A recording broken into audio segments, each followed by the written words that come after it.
mind telling me what this is all about? Yeah, I love my fans. Yeah, I think that's the problem. It's just ignorance. It's a beautiful thing. Now we have a weather warning. Warning, warning. There's wintry weather outside. It being winter and all. Wintry weather is poised to grip much of Britain overnight and into the morning. Oh, no. The Met Office is issuing a yellow warning for snow.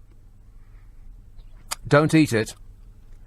In North Wales and central and eastern England, and here, there and everywhere, baby, there could be up to 2 centimetres of snow expected in some places. And you double it and add 32 to get feet.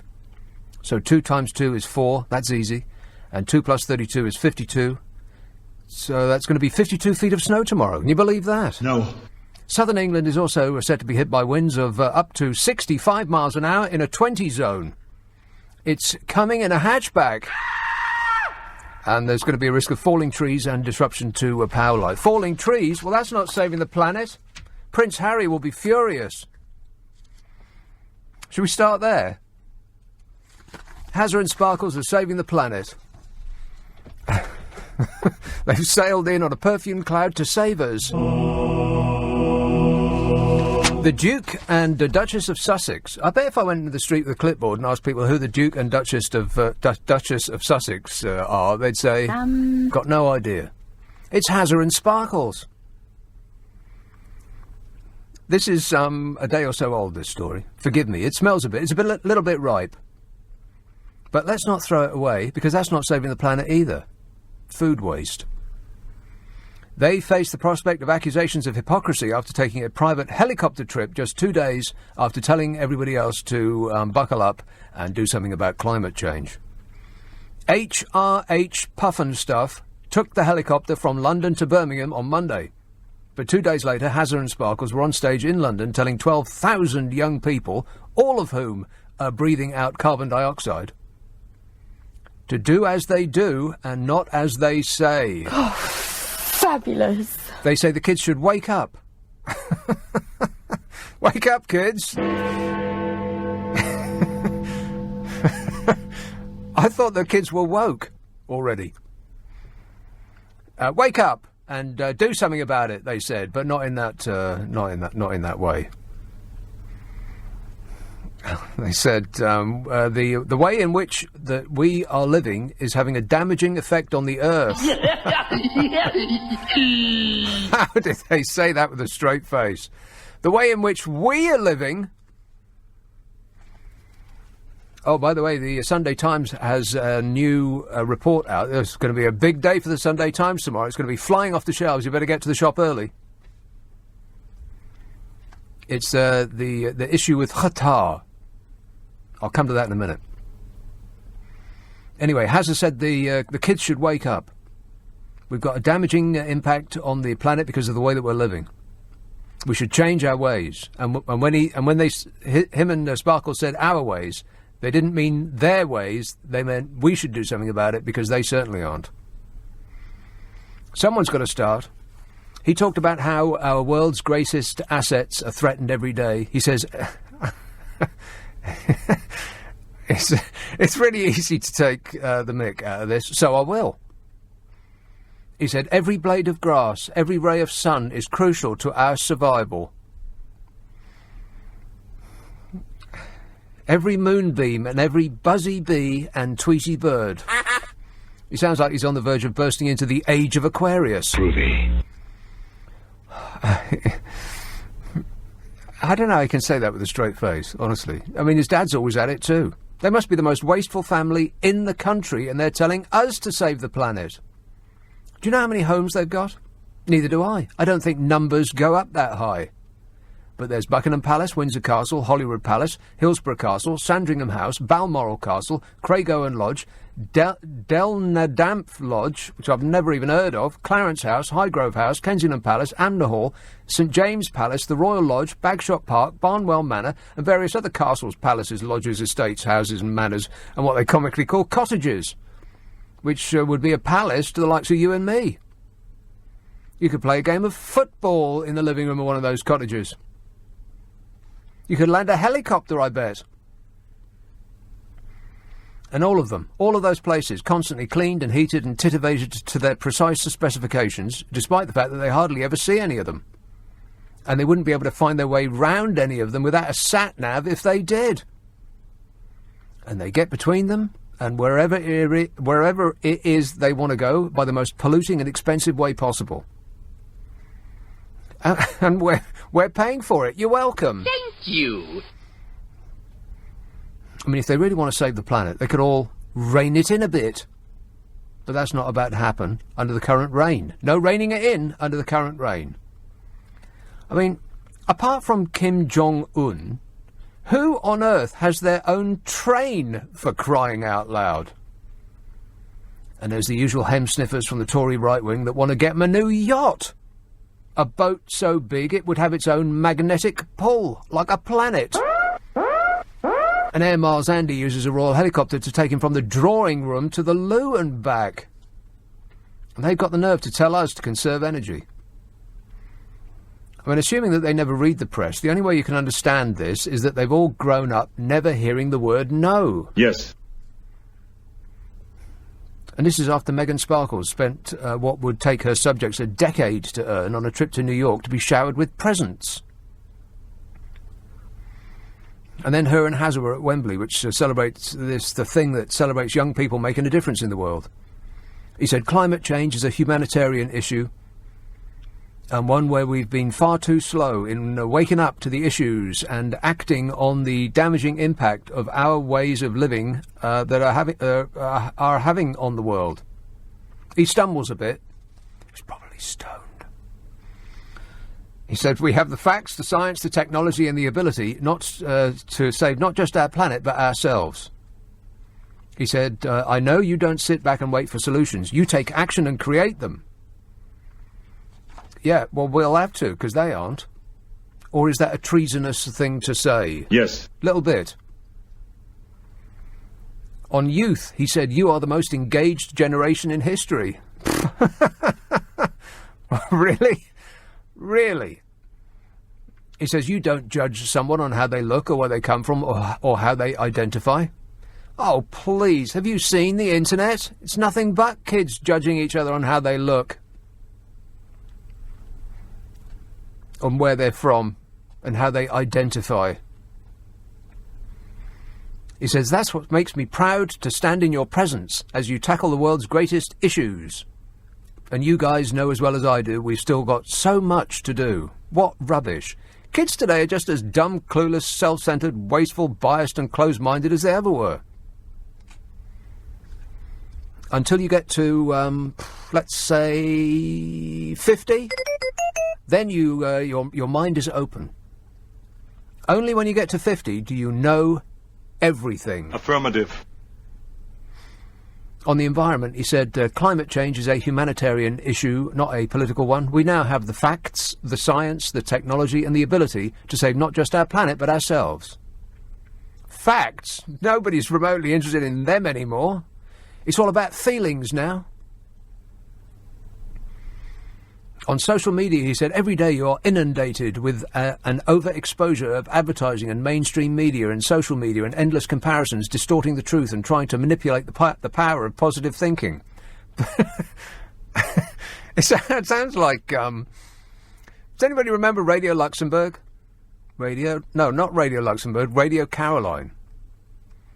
Radio Caroline, from a point at sea to the circles of your mind. This is the new Radio Caroline. Yowza. They used to have this jingle that went on for about 5 minutes. It was all about, what was it? L.A. and versus D.A. L.A. was loving awareness. And I think D.A. was defensive awareness, and they just went on and on and on. Open your minds and your arms. But just leave it there. Not any other part of your body, just your mind and your arms. Let's not get carried away. He said, you confidently voice your opinions because you can embrace them proudly. Does that mean anything? No. He says, social media is, where am I? Every day you're inundated with an overexposure of advertising and social media and endless comparisons and fake news and all of that stuff. Social media. Am I hallucinating, or do the kids do nothing but gawp at social media? utterly addicted they are. They don't do nothing but gawp at social media. They spend almost all the moments they're awake on social media, which is a cesspit of fury and abuse. And it's not a coincidence. It's because of the people that are on it. And it's not octogenarians that are on social media, it's the kids. Here's his to-do list. Be braver, be stronger, be kind to each other, be kind to yourselves. Have less screen time and more face time. Exceed expectations. Eliminate plastics. Conserve water. Protect wildlife and their unique habitat. Keep empathy alive. Ask your friends how they're doing and listen to the answer. Be honest. Take risks. Change your thoughts and change the world. Dare to be the greatest generation of all time. And you know what? I agree with every single word of that bit. Shall I read it again? No. Be braver. Be stronger. Be kind to each other. What a concept. Be kind to yourselves. Stop beating yourself up. Have less screen time. Absolutely. More face-to-face time. You remember talking to people face-to-face, don't you? Negative. Exceed expectations. Eliminate plastics. Conserve water. Don't be spraying water around like it comes out of a garden hose.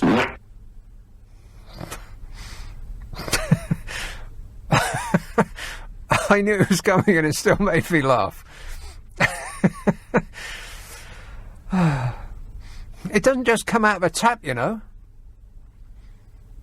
He says, keep empathy alive. Protect the wildlife and their unique habitat. Ask your friends how they're doing and listen to the answer. Listen to them. Be honest, take risks, change your thoughts and change the world. Dare to be the greatest generation of all time. Well, that last bit's just silly. But everything before that, I mean, how can they be the greatest generation of all time? Better in what way? Haircuts? No. Well, at least they didn't wear flares and mullets. At least they've got that. But apart from that, everything else on that list, completely correct in every respect. But is anybody listening? No. But apart from the the hypocrisy part of living a more damaging to the environment life than pretty much all of the rest of us put together, him and his family. Apart from that bit, I couldn't agree more. Jan says, talking about people going around with clipboards asking who the Duke and Duchess of Wessex are. Not Wessex, they're Sussex. Who are the Duke and Duchess of Wessex? Anyway, whoever they are, I'm sure they're doing a fantastic job of, the smiling and the wave. Not too much smiling, of course, but we do enjoy the waving. Anyway, Jan says, talking about people going around with clipboards asking who the Duke and Duchess of Wessex are, it reminded me of a similar thing on telly some years ago. A man was going around New York asking what Prince Charles' Christian name was. They couldn't answer it. From Jan, soon to have a whole 2 centimetres of snow in Lincolnshire, which, as I've previously explained, is 52 feet in Fahrenheit. 0345 6060 973. You can text 84850. Email nicka@lbc.co.uk. And if you're on Twitter, it's @LBC. Things I want to talk about tonight, no end of, whatever's on your mind, I don't care. I'll chit-chat about anything, me. But there is this Sunday Times article that has just come out about the FIFA story. They gave the World Cup to Qatar, if you can believe that. The well-known footballing powerhouse, Qatar. That'll be all over the papers tomorrow, like white on rice. So I'll talk about that because it was embargoed until 10 p.m. this evening.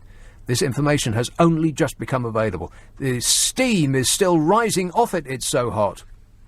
So I'll talk about that and much else besides. 0345 6060 973. Friday and Saturday night at 10. Nick Abbott, LBC. There will be a short pause. Nick Abbott on LBC. Call 0345 6060 973. Everything is going extremely well. So this message says, so all these climate change conferences with people flying in and out on carbon-emitting planes, the IPCC on global issues flying everywhere, and you pick on the royals. People ain't stupid. They can see through you. lol.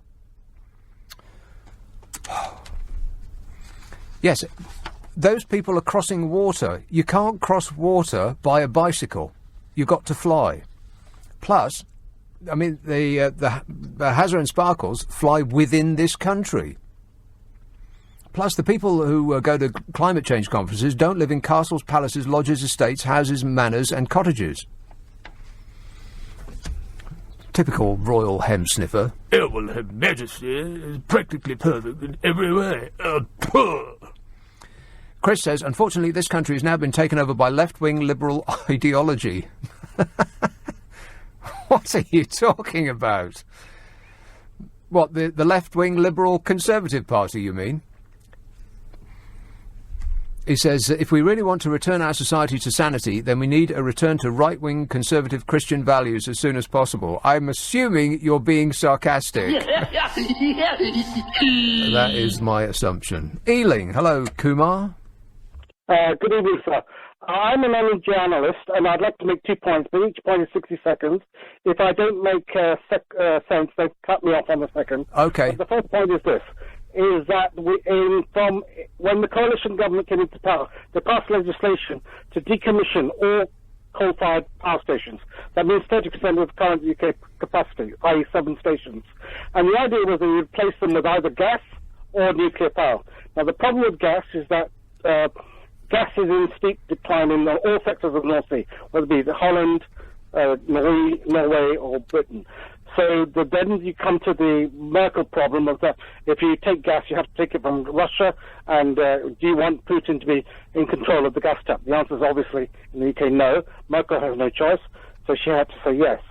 Then the issue is that if it's gas, which I'm a proponent of, if UK is in decline, then do we take it from LNG, from the US, from Qatar, from Iran, or from Saudi, or others?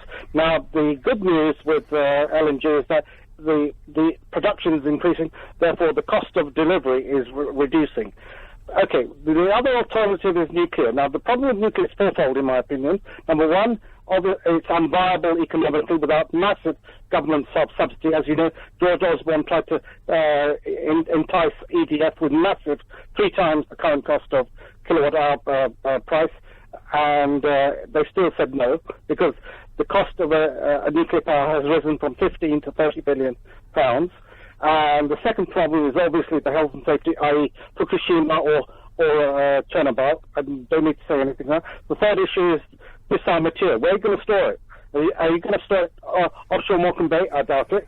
So either you're going to store it in the Pacific, or you're going to pay a third world dictator to take it, and then he'll bugger off with his ill-gotten gains to Switzerland or whatever.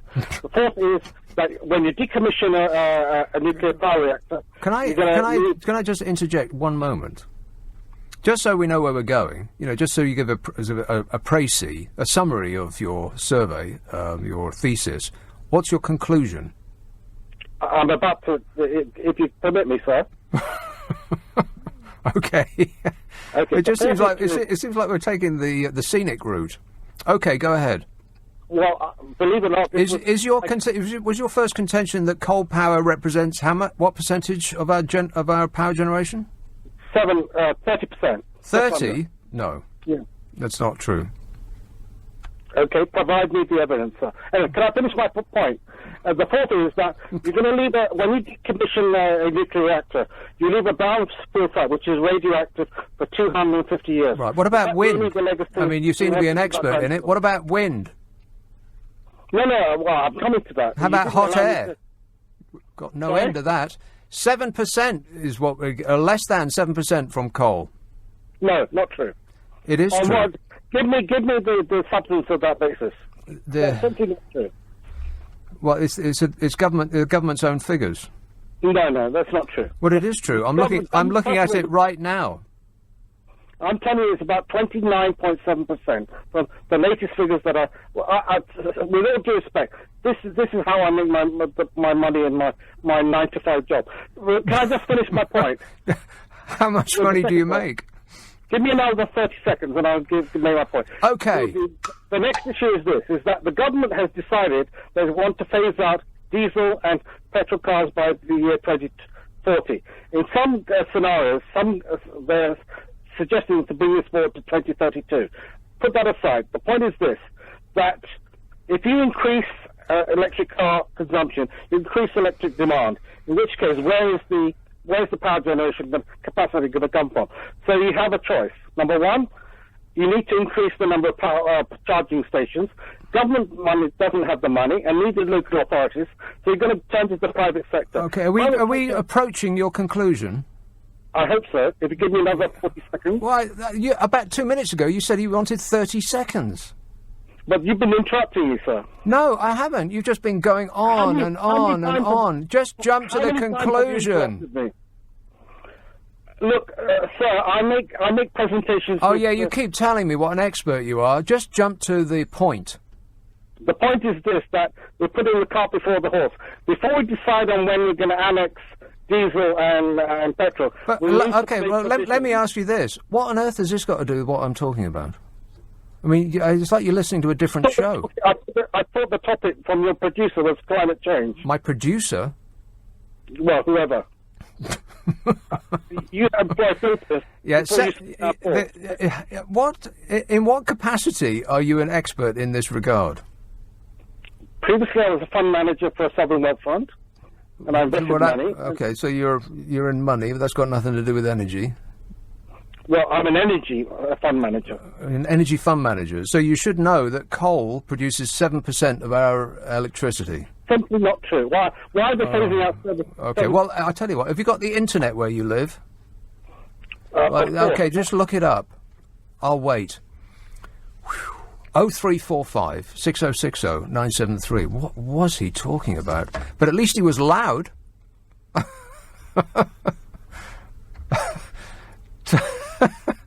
Tom says, I just thought you'd like to know. I mean, what about wind, baby?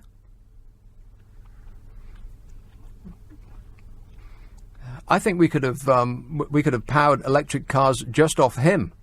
Let's hook him up to the national grid. Tom says, I just thought you'd like to know that Radio Caroline's still... No, I don't want to know that. Then please disregard everything I've said. Shouldn't have mentioned it. Ding, ding. Maria says, what will Harry do to protect our wildlife? I wonder if he'll stop hunting and shooting it. Well, that's a good point. Yeah, you want to protect the wildlife, Harry? Stop blasting it out of the air. I can't believe it. Talk about hypocritical. I am stunned. Mick says, who cares what the royal family has to say getting rid of our awful Windsors? There's no punctuation in this at all. It just says, who cares what the royal family has to say getting rid of our awful Windsors, or is it Saxe Coburg and Gotha family would be a great opportunity for us to move forward to a more inclusive society and less of a class system? Oh, can I sell you a comma? And Steve says Kumar is an expert. Is he? Well, get him back. Oh no, he's gone. I had an opportunity to actually learn something there, and I failed. Oh, well, never mind. Maybe he'll ring back on another show. Call back when I'm not here. Have you ever heard anything like it in your life? No. 7%. It took me about 2 seconds to look that up. But, you know, I'm not an expert or anything. And Chris says, I think he's on a coal-powered phone. I don't think he needed a phone. He could have just stuck his head out the window and yelled. I would have heard him from here. Squid says, everybody knows it's researchers and not producers who answer the phones on radio shows. No, it's the phone op. You can call them whatever you like. If the person is if all they do is answer the phone, then they're the phone op.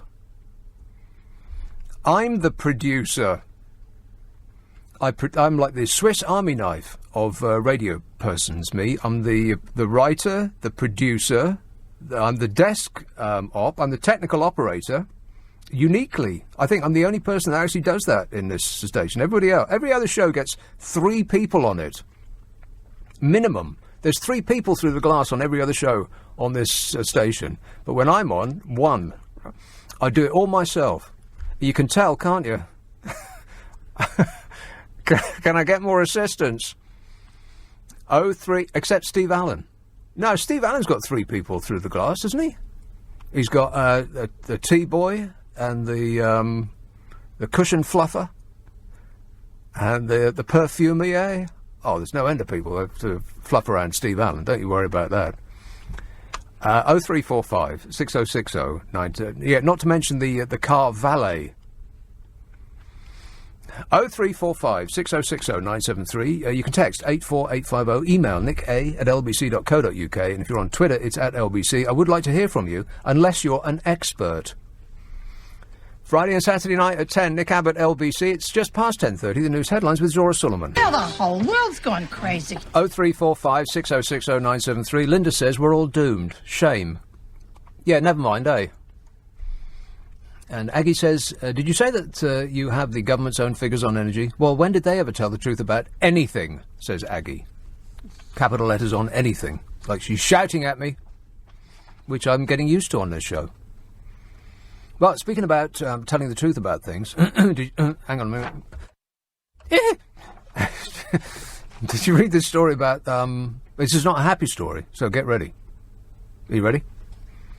RAF pilots have killed or injured 4,315 Islamic State fighters since the campaign against the terror group began, official figures show. Anybody believe that? No. How they come up with that figure is anybody's guess. It's probably somebody's guess. 4,315. I mean, it seems a bit specific, doesn't it? Considering that most of the dead were spirited away to the next life by remote control from thousands of miles away by someone peering at a computer screen and pressing a big red button. So I suspect that they are giving a very precise number because they don't want to say, well, it's about 4,000, 5,000, don't really know, really. Because it sounds a bit heartless to give a vague number, like just a round number, doesn't it, when you're talking about a lot of dead people? Better to give the impression that these are surgical strikes and only bad people get executed from afar because we're British. We don't go in for that random killing thing. That's what the enemy does. But it gets even more fanciful than that.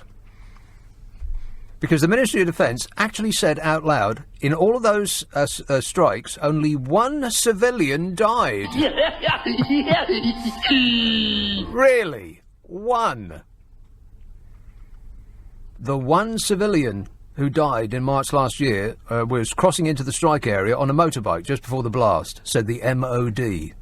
Well, he, or she, sexist, really had it coming. I mean, seriously, did they think we're stupid? One civilian casualty from thousands of massive explosions coordinated from thousands of miles away? And furthermore, the huge blasts didn't only kill evil men. They didn't do any damage at all, apart from one small teacup that cracked, but is still serviceable as a drinking vessel. No building, flower, or dust particle was disturbed among the slaughter. I mean, it's just daft. But don't take my word for it. Action on Armed Violence Executive Director Ian Overton said the ratio of one civilian casualty against 4,315 enemies must be a world record in modern conflict. He said the numbers were only an estimate. Yeah. A fantasy, more like. But the Ministry of Defence said after every British airstrike we conduct detailed battle damage assessment. Really? How? By flying a drone over the area at 300 miles an hour. I mean, come on, if you're in a shop and you break it, you bought it. If you're in a war and you break it, at least don't pretend you didn't. Unless that's a treasonous thing to say, in which case I withdraw it. Peter says, we have to remember that our royal family can do no wrong. If you're royal, you can say one thing and do another, and you're classed as great by the professional bootlickers. That is actually a profession. It says if you're the Duke of Edinburgh, or as they say in Edinburgh, the Chuki Embra, you are a great driver no matter what accident you're involved in. I will never understand why the public still put up with this outdated institution. Neither do I. What's really utterly, truly bizarre is the very same people that claim that we want to get back control from an unelected elite are the ones with the thermos flasks and the little plastic flags sitting by the side of the road, waiting for their majesties to zoom by. It's amazing, isn't it? How that dissonance doesn't create a noise in their heads, I don't know. Trevor says, can we please have a referendum on whether we want the Royals or not? This seems a very sensible way of determining if we want to keep these bunch of good-for-nothing work-shy louts. Well, steady on. Kim says, can you please play God Save the Queen? No!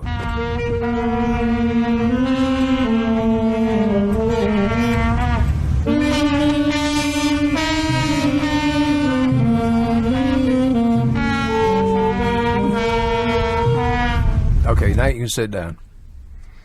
They used to play that at the end of films. Remember that? Anybody that old to remember that they used to play that at the end of films? And so patriotic were we that we used to head for the exit to toot sweet as soon as the film was over, even before that the message came up saying James Bond will return in Thunderball. The entire cinema was cleared because nobody wanted to be caught with having to stand up for that music. God, I feel sorry for the Queen, just a little bit. Every time she steps out of a carriage, that strikes up. You imagine. Okay, so here's the story from FIFA. But not from FIFA, about FIFA. This is going to be in the Sunday Times tomorrow. It's taken a long while for them to investigate this. This is the FIFA Qatar investigation by the Sunday Times. It was embargoed until about 40 minutes ago. So this is hot, steaming news. The state of Qatar secretly offered $400 million to FIFA just 21 days before the world's football's governing body controversially decided that the 2022 World Cup would be held in that tiny desert country. Leaked documents have revealed. $400 million. The files seen by the Sunday Times show that executives from the Qatari state-run broadcaster Al Jazeera signed a television contract making the huge offer as the bidding campaigns to host the World Cup were reaching a climax. The contract included an unprecedented success fee of $100 million that would be paid into a designated FIFA account only if Qatar was successful in the World Cup ballot in 2010. It represented a huge conflict of interest for FIFA. Really? And a breach of its own rules, as Al Jazeera was owned and controlled by Qatar's Emir Sheikh Hamad bin Khalifa Al Thani, who was the driving force behind the bid. The Sunday Times has also seen a copy of a second secret television rights contract for a further $480 million that was offered by Qatar 3 years later, shortly before FIFA cut short its long-running investigation into corruption in the bidding process and suppressed its findings. Nothing to see here, they said. This contract is now part of an inquiry by the Swiss police. Have they got police in Switzerland? I wouldn't have thought they'd have needed them. Nothing going on in Switzerland. It means that FIFA was directly offered almost $1 billion by the Qatari state at crucial times in its efforts to host and retain the right to host the 2022 World Cup. Wow. And then it goes on and on. I'm sure it's on pages 1, 2, 3, 4, 5, 6, 7, 8, 9, 10, and a special pull-out colour supplement inside.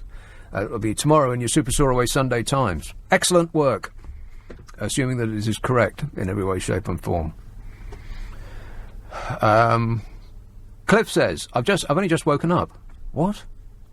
Don't know what you're talking about. Just heard about Hazza and Sparkles. Make me yearn for an asteroid strike.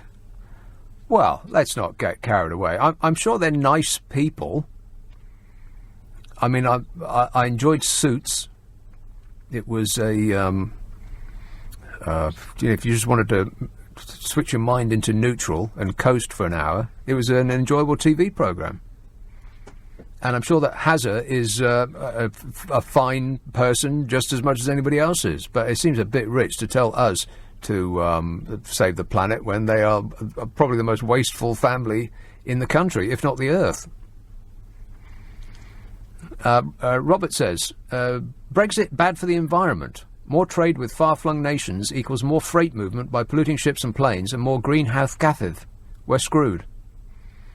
Well, we've had a foretaste of what it might be like going back and forth. Is it still going on?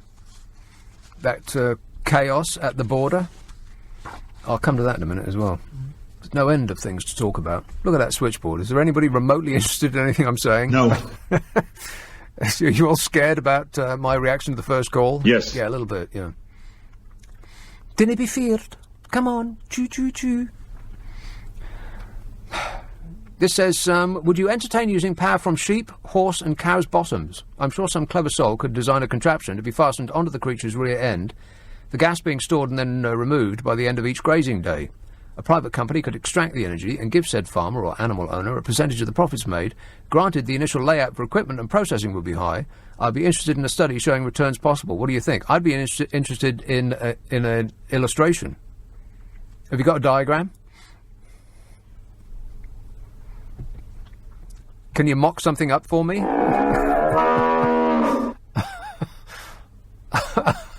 0345 6060 973 and so on. I can provide the tubing if necessary. Let me remind you about my podcast, my Super Soaraway excellent podcast. I think you will love it. This last week, the news was so bad that I didn't want to do the news on my podcast, so I opted out, and I just put together some of my favourite calls over the last couple of months or so, and they amused me, and I think they'll amuse you too.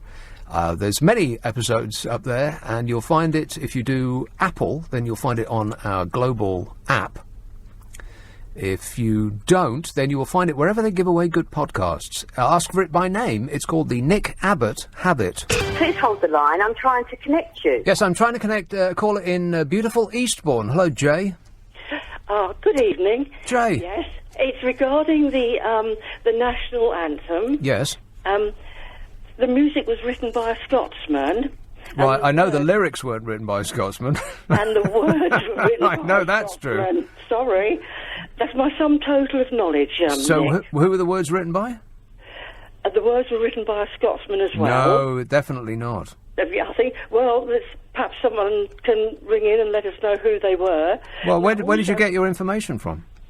Well, I got it from someone speaking on the radio. Who? I want the name of the person. Well, I can't remember actually. If you're doing your detective work, but if I say anything, it's I've always read it somewhere. Yeah. I've always heard it somewhere. I've never made it up. Can I tell you something else, Nick? I don't know.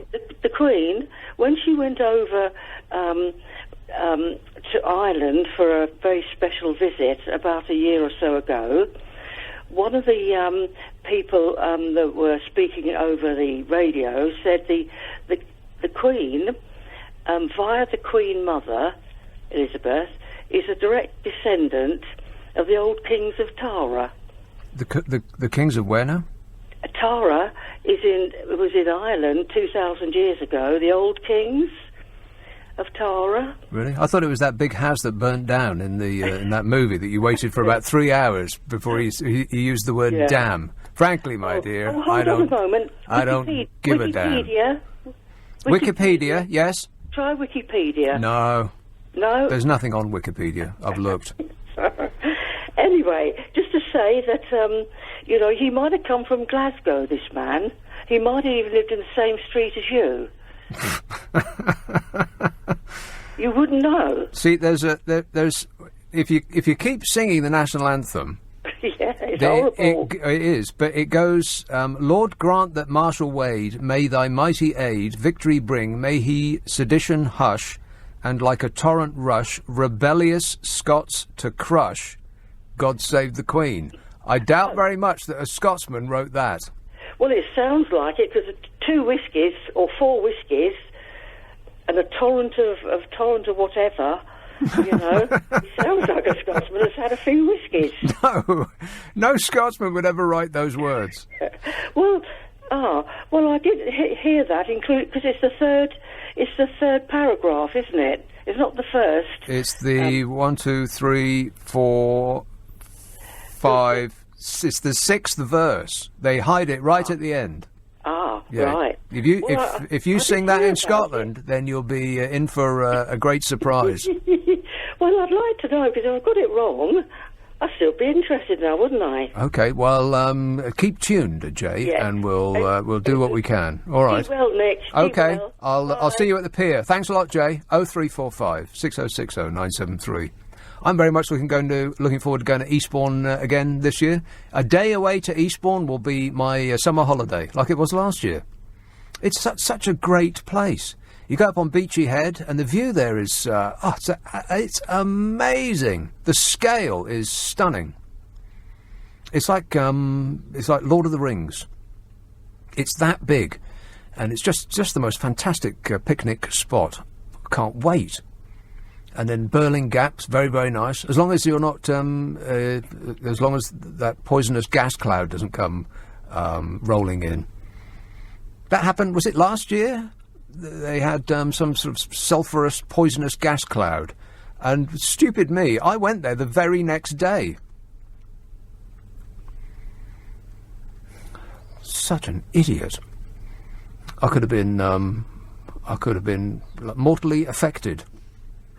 Who knows what was in that gas cloud? They never found out, did they? They said it was, it was probably an algal bloom. Yeah, right. Yeah, sure. Algae was squirting out poisonous gas. Yeah, that sounds believable.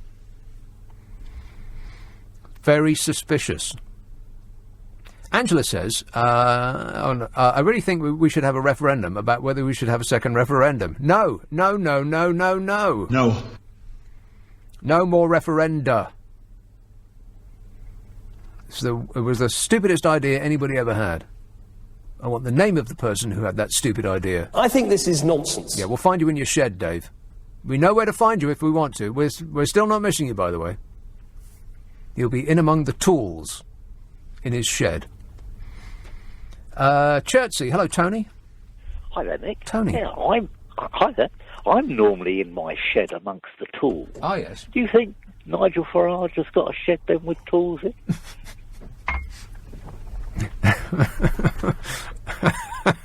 He doesn't seem like a shed man to me.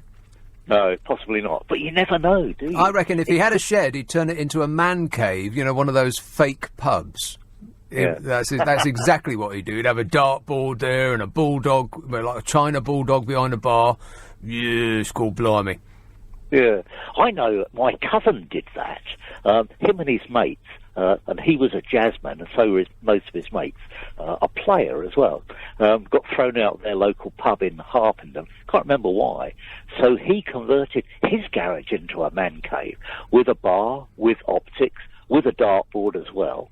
And that was pretty good. That just seems such a sad thing to do to me. I mean, good. I suppose you've got to have a hobby, drinking. But the essence of a pub... Well, hang on. The essence of a pub is the other people in it. Yeah, that's absolutely true. But all of his mates came with him to the man cave. Oh, well. So, there was about 20 of them. Oh, okay. That's a big cave, unless they were all hugger-mugger. Well, it was quite a big garage. Right. Have you heard of Bob Bates, then? Of what? Bob Bates. He was a trombonist who had his own band and played with Cy Laurie. Do you remember Cy Laurie, Nick? I don't. Ah. Who's Cy Laurie? Well, he was I'm not sure what he played, but he was a jazz man. A jazzer? He was... Yeah, that's right. Well, you'll know the answer to this. I was talking about this the other day. The £1 million, the Who Wants to Be a Millionaire? They came to the £1 million question. And, I saw that. The most impressed I have ever been with myself is that I knew the answer to a £1 million question in the Who Wants to Be a Millionaire book. What instrument did Chet Baker play? Oh, yeah. Chet Baker. Wasn't he a saxophonist? Oh. No, you lose. Good day, sir. No, well, I'm not that keen on Who Wants to Be a Millionaire. That's neither here nor there. You failed on a jazz question, Mr. Jazz expert. No, I'm not a jazz expert. I used to go and listen to him, and he was pretty good. I think that was my cousin. He played. Did I say he played the trombone? Yeah, you did. And yeah, he was pretty good.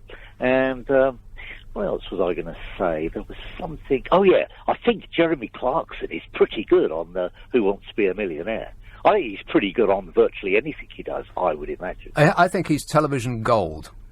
Yes, yeah. Which is really odd, because if you had if you set a bunch of people in a room, a focus group, and you asked them to come up with who they think would be an excellent television presenter, He is the absolute last person that they would describe, isn't he? Some baggy-faced old geezer with a pot belly. There's just no way he would get on TV. Yeah.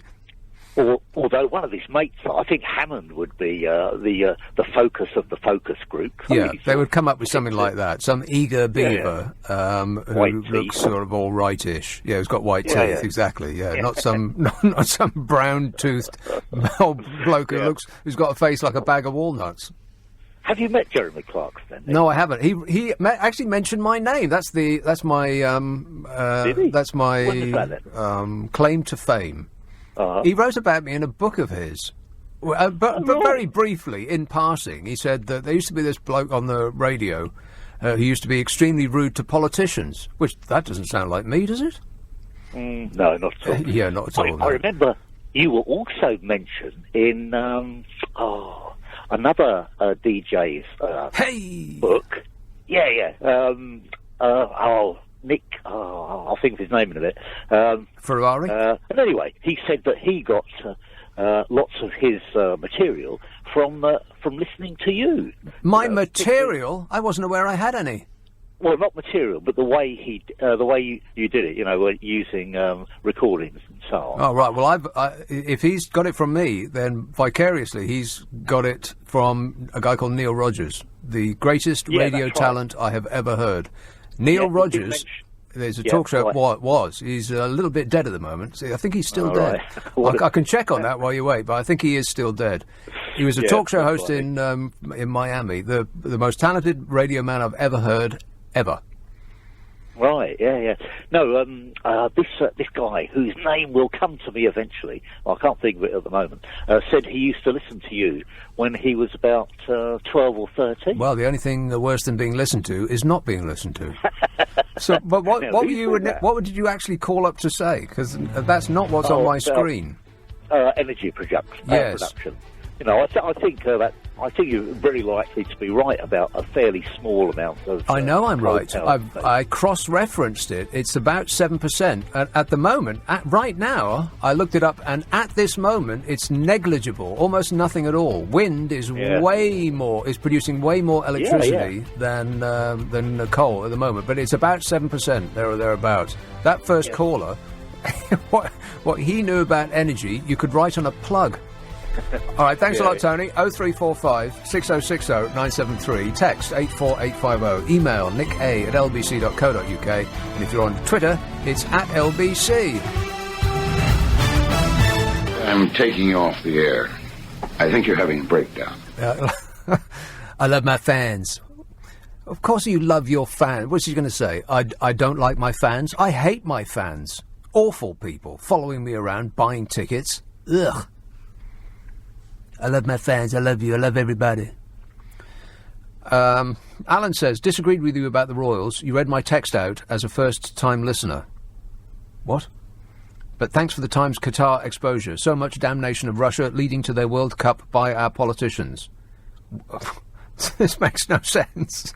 Does this make any sense? No. Shall I read it again? Disagreed with you about the Royals... there is no comma there, so I'll just read it as it's written. Disagreed with you about the Royals. You read my text out as a first-time listener. But thanks for the Times Qatar exposure. So much damnation of Russia leading to their World Cup by our politicians. Will be interesting to see their reactions. I fear none. The UK has too many interests there. THEIR. It's called hypocrisy, Nick. It's called word salad, Alan. What are you on about? Anne says, hi, the planet will be fine. It's the creatures living on it that will become extinct. Exactly. Us, specifically. If we become extinct, I think the planet will get along just fine. And so will all the flora and the fauna, particularly the fauna.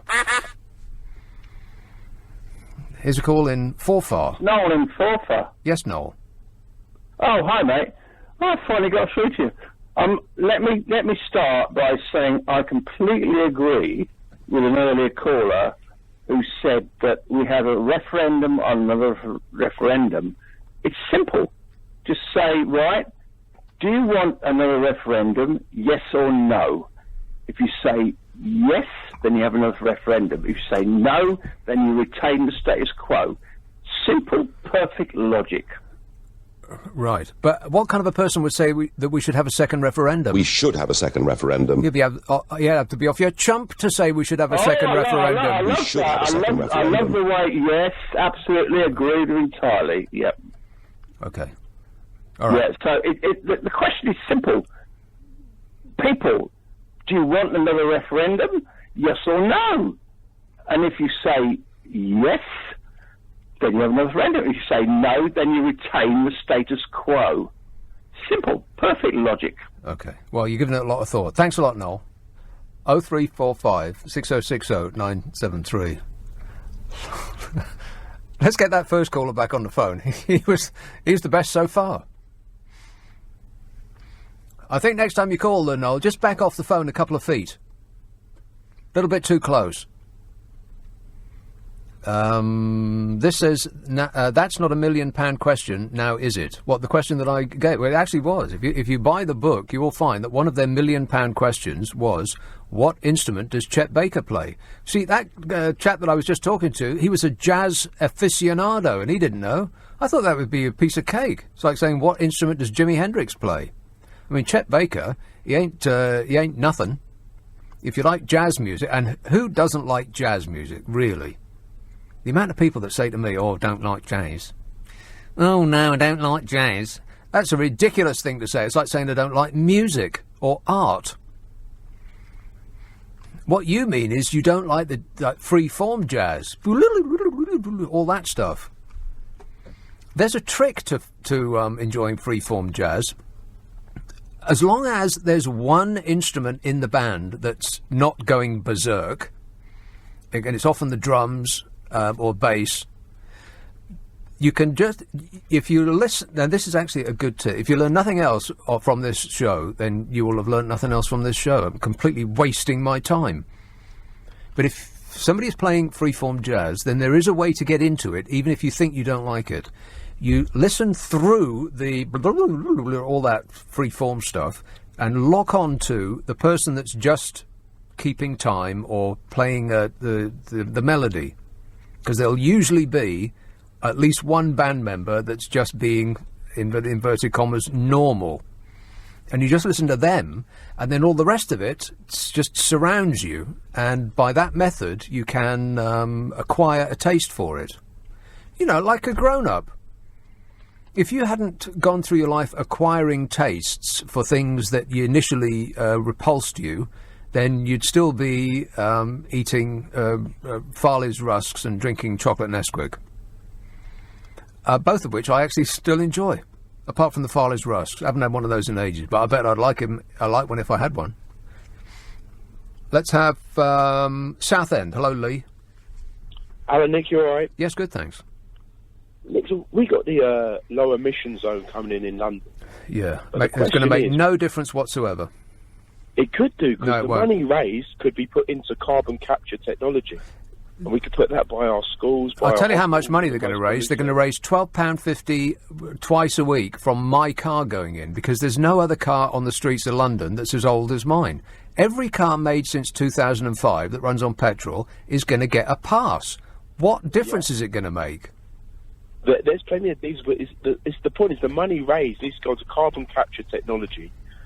For $100, you can pull a ton of carbon out of the atmosphere, which is all right, just a dent in the damage we're doing. But what we gain from research and development in carbon capture technologies would put us as a front runner for the rest of the world. But that hinges on there being a lot of vehicles paying this fee, but there aren't. There won't be. Who's going to pay it? Lots of people. I mean, lots of people can't afford a new car. Well, I can't afford a new car, but it's just me. I drive into town and I drive the oldest car I ever see. Nobody on the streets of London is driving a car that was made before 2005. Almost no one at all. But what about all the Uber drivers, all the minicab drivers, the chauffeur drivers? They're going to still carry on using their car, and £12 a day isn't actually that much when you're trying to earn £100, £120. Isn't that much, did you say? No, it's not that much. I think it's quite a lot. Yeah. But I mean, it's over 10% if you're earning £100 a day. Yeah, but you still got to find the money to buy a brand new car. Well, yeah, it's less expensive than a new car, that is correct, yeah.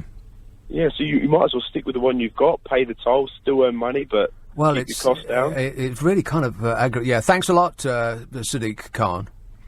But I'm going to be pretty much the only person who's going to be paying that thing. Now, I do mind, but I don't. If I'm doing my bit to protect the environment, then I don't mind. But I think it's probably better if I stick with my old car, as far as creating pollution is concerned, than buying a new one, because the amount of pollution that's caused by making a new car far outweighs that is caused by me driving my old one about. But it's just such a pathetic measure. I don't want to go over all this again, but I did think until just recently when I realised that how small a policy this is, how small a step it is that the Mayor of London is taking. I thought that the ultra-low emission zone meant no emissions. I thought it was electric cars only.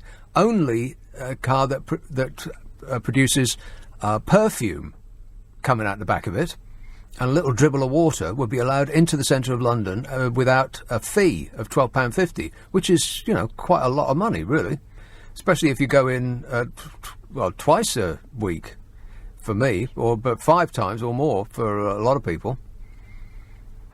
But no, almost every car on London's roads is going to get a pass. It's going to make no difference at all. I thought I'll pay £12.50, but the benefit will be that the roads will be completely clear, not clean, clear. And I'll be able to park here, there and everywhere, baby. But no, it's going to make no difference. So thanks a lot, Mr. Mayor. Let's have Stockton-on-Tees. Hello, Brian. Okay, Nick, good to talk to you again. Oh, no. I mean, hello. It's Mr., but it's all a project for you, Nick. No, I'm not talking about that, Nick, tonight. All right. This austerity thing's been going on for how long now? 10 or 12 years? Yes. What would happen? Just imagine if it was the opposite.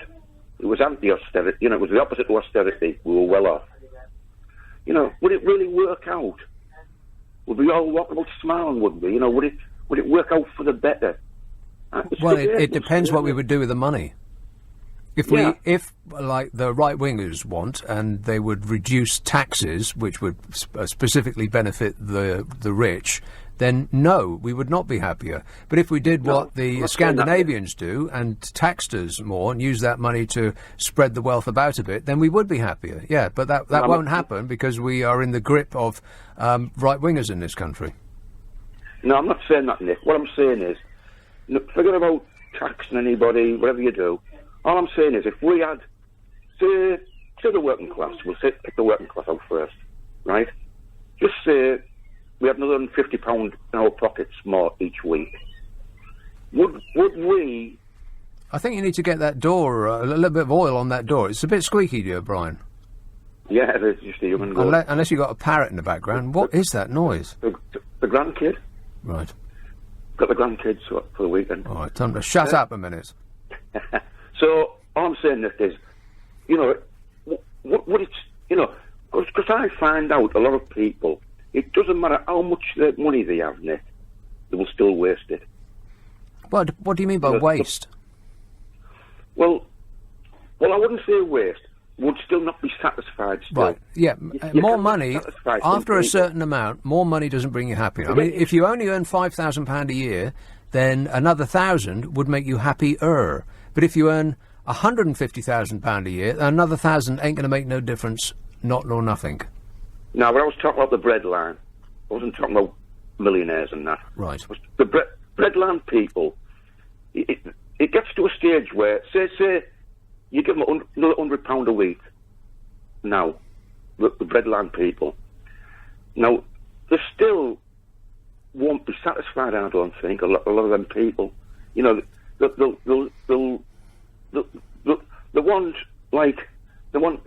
get used to that living, and once they spend the money, that extra money, that £100, they still would not be satisfied. They would still want more on top of that. Well, yeah, but we're not talking about them having very much money. I mean, you wouldn't be satisfied with that. Most people wouldn't be. No, I'm a very I'm retired now, Nick. I don't sound as though I'm nearly coming on 67. Yeah, you I'm do. 67 in April, right? Yeah, you do. Now, well, yeah, I might go to you. 67 in April. You made it. But anyway, Nick, all I'm saying is this. I'm a pensioner, and what I get, I know for a fact I've got to make ends meet. It doesn't matter what. You pay your bills, everything you have to pay to keep a roof over your head, your electric, your gas and all that, insurances, whatever you have to pay, and then you know X amount you've got left, you've got to make ends meet with it. And I'm fairly satisfied, right? But, I'm sorry, but there's not a lot of people like me. No matter how much money they have, they still want more.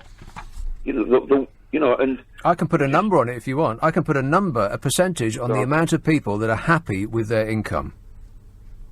Go on then. 20%, and that is an actual fact. 20% of the people in this country are happy with their income. Let's assume that it's that those who earn the most, the top 20%. Yeah. But I think up to a certain amount, you don't. Even if you're earning a six-figure sum, I know people who are earning six-figure sums and they still don't feel that they've got any money. I think they're still struggling to get by. It would be interesting, though, Nick, if it was the opposite to austerity, just to see how this country would be, or if they would use it in the proper way.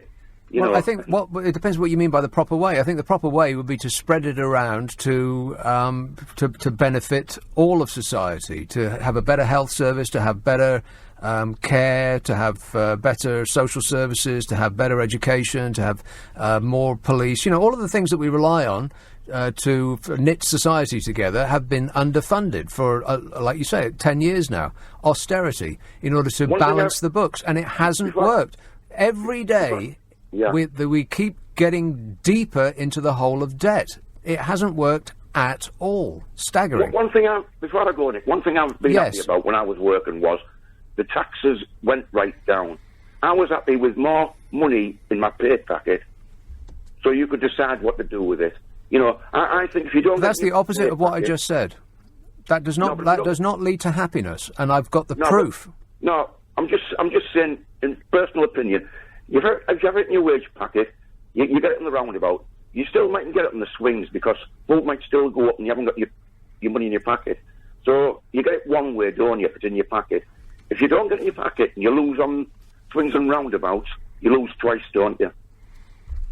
I think. I don't know what you're talking about now. But you're talking about the exact same thing that you were decrying just a moment ago, that if people have more money, they'll just waste it. I would suggest that you have another £100 in your pocket, then you would waste it on beer and flat hats or whatever it is, like Whippet food or whatever it is that you buy, Brian. But how did you know I had a black Whippet? If you paid it in tax, if we all put it together in a big pot, and not necessarily this government, but a government, then used it for the benefit of all of us, then we would have a happier society. But people don't want that. They can't see past their own personal income. And you cannot run on that ticket. You can't say to people, I will tax you more, but the benefit will be that we will spread that wealth around, and the result will be that everybody will be happy in the long term. No politician will get a single vote. Yet we know it works because the happiness index comes out on a yearly basis, and every single time the happiest countries are those that are taxed the most and the wealth is spread about. Brian, I'm going to have to go, but thanks for not saying it's just Project Fear, Nick. Well, you restrained yourself really well.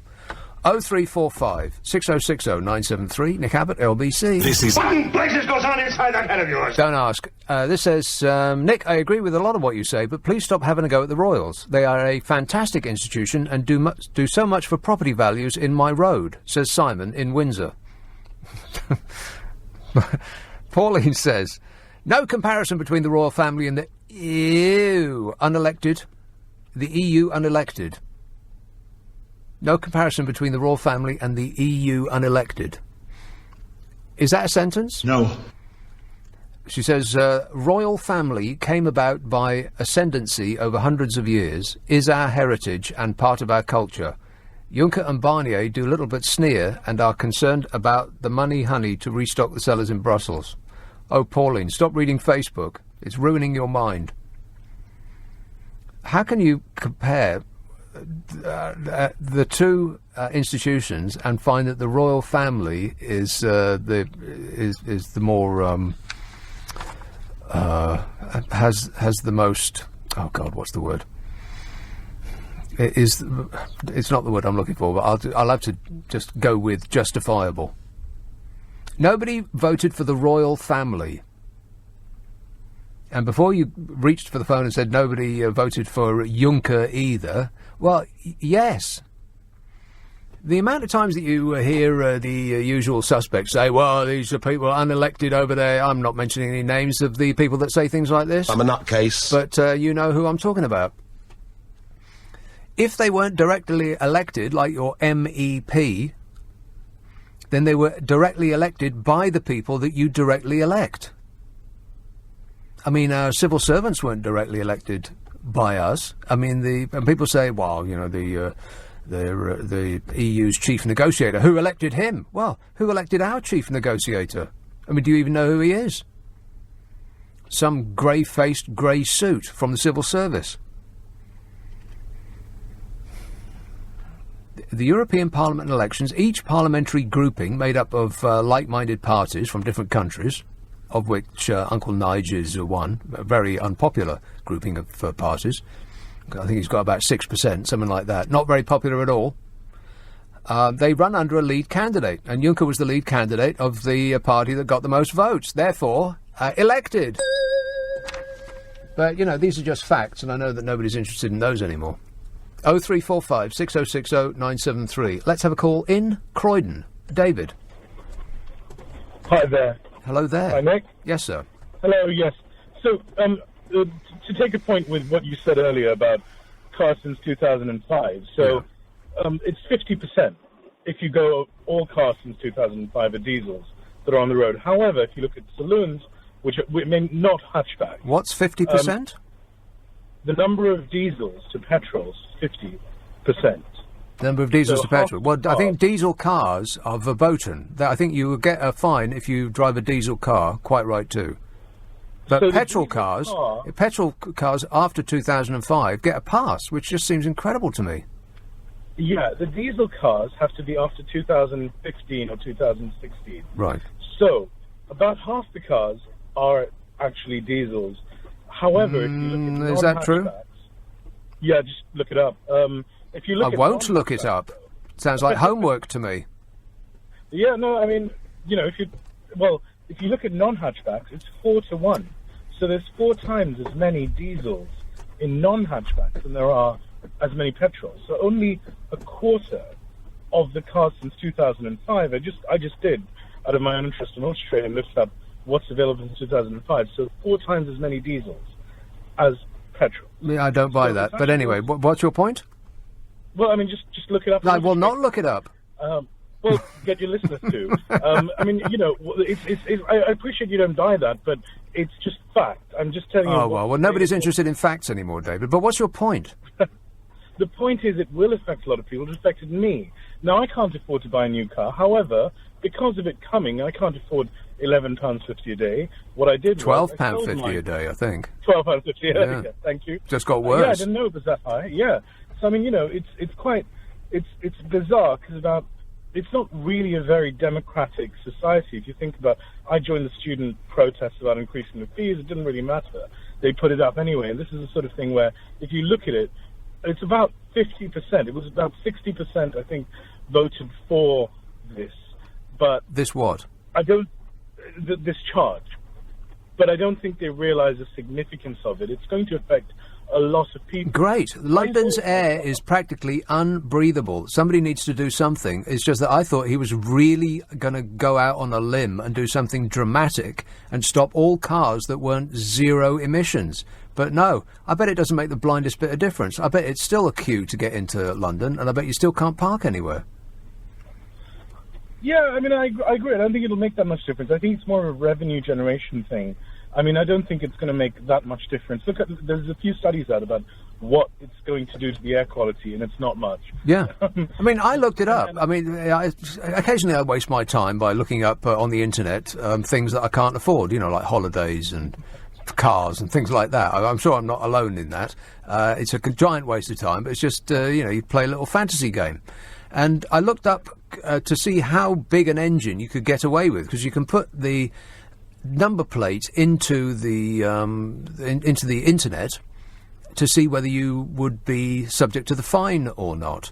And so I looked up some second-hand cars and copied their number plates, and there's almost an unlimitedly large engine. I mean, I could go up to over 5 litres, which is about as big as they get these days, and I would still get a pass. You can get an 8-litre Dodge V12 from 2005 that will pass. However, a 1.4-litre diesel Peugeot 206 from 2015 will not pass. Yeah. That's the point. It just seems ridiculous. I mean, it's a little bit of a step, but not really. Well, the only real step, then, by what you're saying, by your logic, is saying electric cars only. Yeah. I think that's what a politician who is not interested in being re-elected should do. And you know what? I think there's something to be said for that. I'm not suggesting that we live in a dictatorship, but I think the part of the problem, the thing that ails us, is short-termism, and that, of course, is what grips politicians, is the next election cycle. So they don't want to do anything dramatic because it will annoy people in the short term, even if it benefits them in the long term. That's what's going to do for mankind, short-termism. I totally agree with you. I mean, the other, a pack of fags. The problem that I see with it is that it's not a progressive tax. It's quite a regressive tax because it really affects the poor. I can afford to go sell my car, go, okay, I'll get something after 2015, or I'll get, a reasonably new petrol. Yeah. But how are you going to get around it, though? Well, I bought a 2015 car, which is nice. It good for you. Well, I mean, it cost me more than I wanted to, but I can afford that. But most people can't. Yes. There's people actually struggling. But that's the same with everything, though. I mean, how are you going to get around that? Well, that's the problem. This is not a the whole point of what you were saying, which is spreading the pie around, is the rich pay more taxes. That happens in Scandinavian countries. However, what's happening, I mean, we don't have a very progressive taxation system compared to, if you look at the States, for example, they actually spend more per person of public money on the NHS than we do. On the NHS? On their version of it, medication. No, they spend more per head on health, but that doesn't mean the government providing health for the people. That just means that people are paying £100 a pill. Here, David, I'm going to have to go. I'm sorry about that, but I'm past the news already. 0345 6060 973. It's just past 11:30. The news headlines with Zora Sullivan. You're wondering what it's all about, and I can't tell you because I don't know myself. 0345 6060 973. Jason says, I loved how your jazz fan caller said he was not interested in Who Wants to Be a Millionaire, but thought that Jeremy Clarkson was doing a good job. Did he say that? I missed that. This says, Asda can stop selling single knives, but I can tell you, no, it will not make any difference. You can tell that I know how. Are you reading my mind? He says, I'm a father of 3 in Liverpool. I love and bring my children up in the right way. My children do not go out carrying knives, and that's my responsibility. Yeah, Asda are going to stop selling single knives, but you will be able to buy them in multiple packs. Which, well, I mean, I suppose something has to be done. Every little helps, as they say in Asda. Islington. Hello, Tony. Hello there. Hello there. Hello. One of your previous callers, I think it was Brian, I got the impression that it's like the poor attacking the poor. We have 600 food banks in the United Kingdom. We've got underfunded NHS. Housing is an absolute crisis. And yet the wealth of this country is created by the workforce, the mineral wealth that comes out the ground. And one person can be a director of a company and go on with his £2 million a year. There's the workers that create the wealth. And as for that big council house at the end of the Mall, they've never paid a penny rent, unelected, undemocratic. It's 730 rooms in Buckingham Palace. We've got people sleeping in doorways and on the streets, and some of them have been to war for Queen and country. I'm awfully confused. No, I'm not confused. I think what it is, we're all conditioned, aren't we? We read what we read and repeat what we read, and we don't sort of like have an opinion, or if we do, we're a communist, or we're what do they mean by extreme left wing? Like anybody that is thinking about taxing billionaires, I think, is an extreme left-wing person. Yeah, I was absolutely fizzing with rage when I read this. Almost a third of British billionaires have moved to tax havens or are in the process of relocating. Can you believe that? That just makes me boil. It really does. Because the billionaires who made their money here, okay, they will have worked hard and they may be unique and special people. But there's no doubt about it, if you're a billionaire, that you are just as subject to luck as everybody else in this country. You got lucky.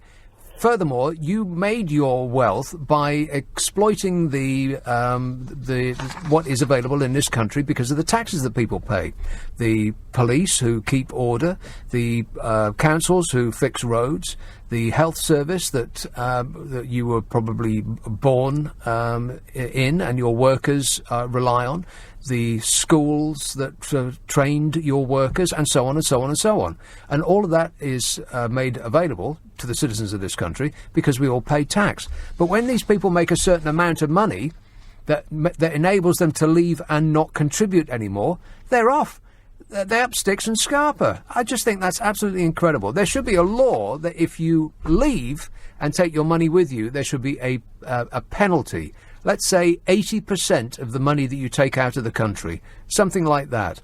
Plus, you lose your British citizenship. I think they do something of that order with Americans, don't they? If you leave and call yourself offshore, then you ain't an American citizen anymore. I don't think you'll find any Americans living in Monaco or the Cayman Islands or any of these tax havens because they lose their citizenship if they do it. Plus, they continue to pay American tax on their income, whether they live in America or not. Well, let's get serious and start making a difference to this country, because what we seem to be short of is money.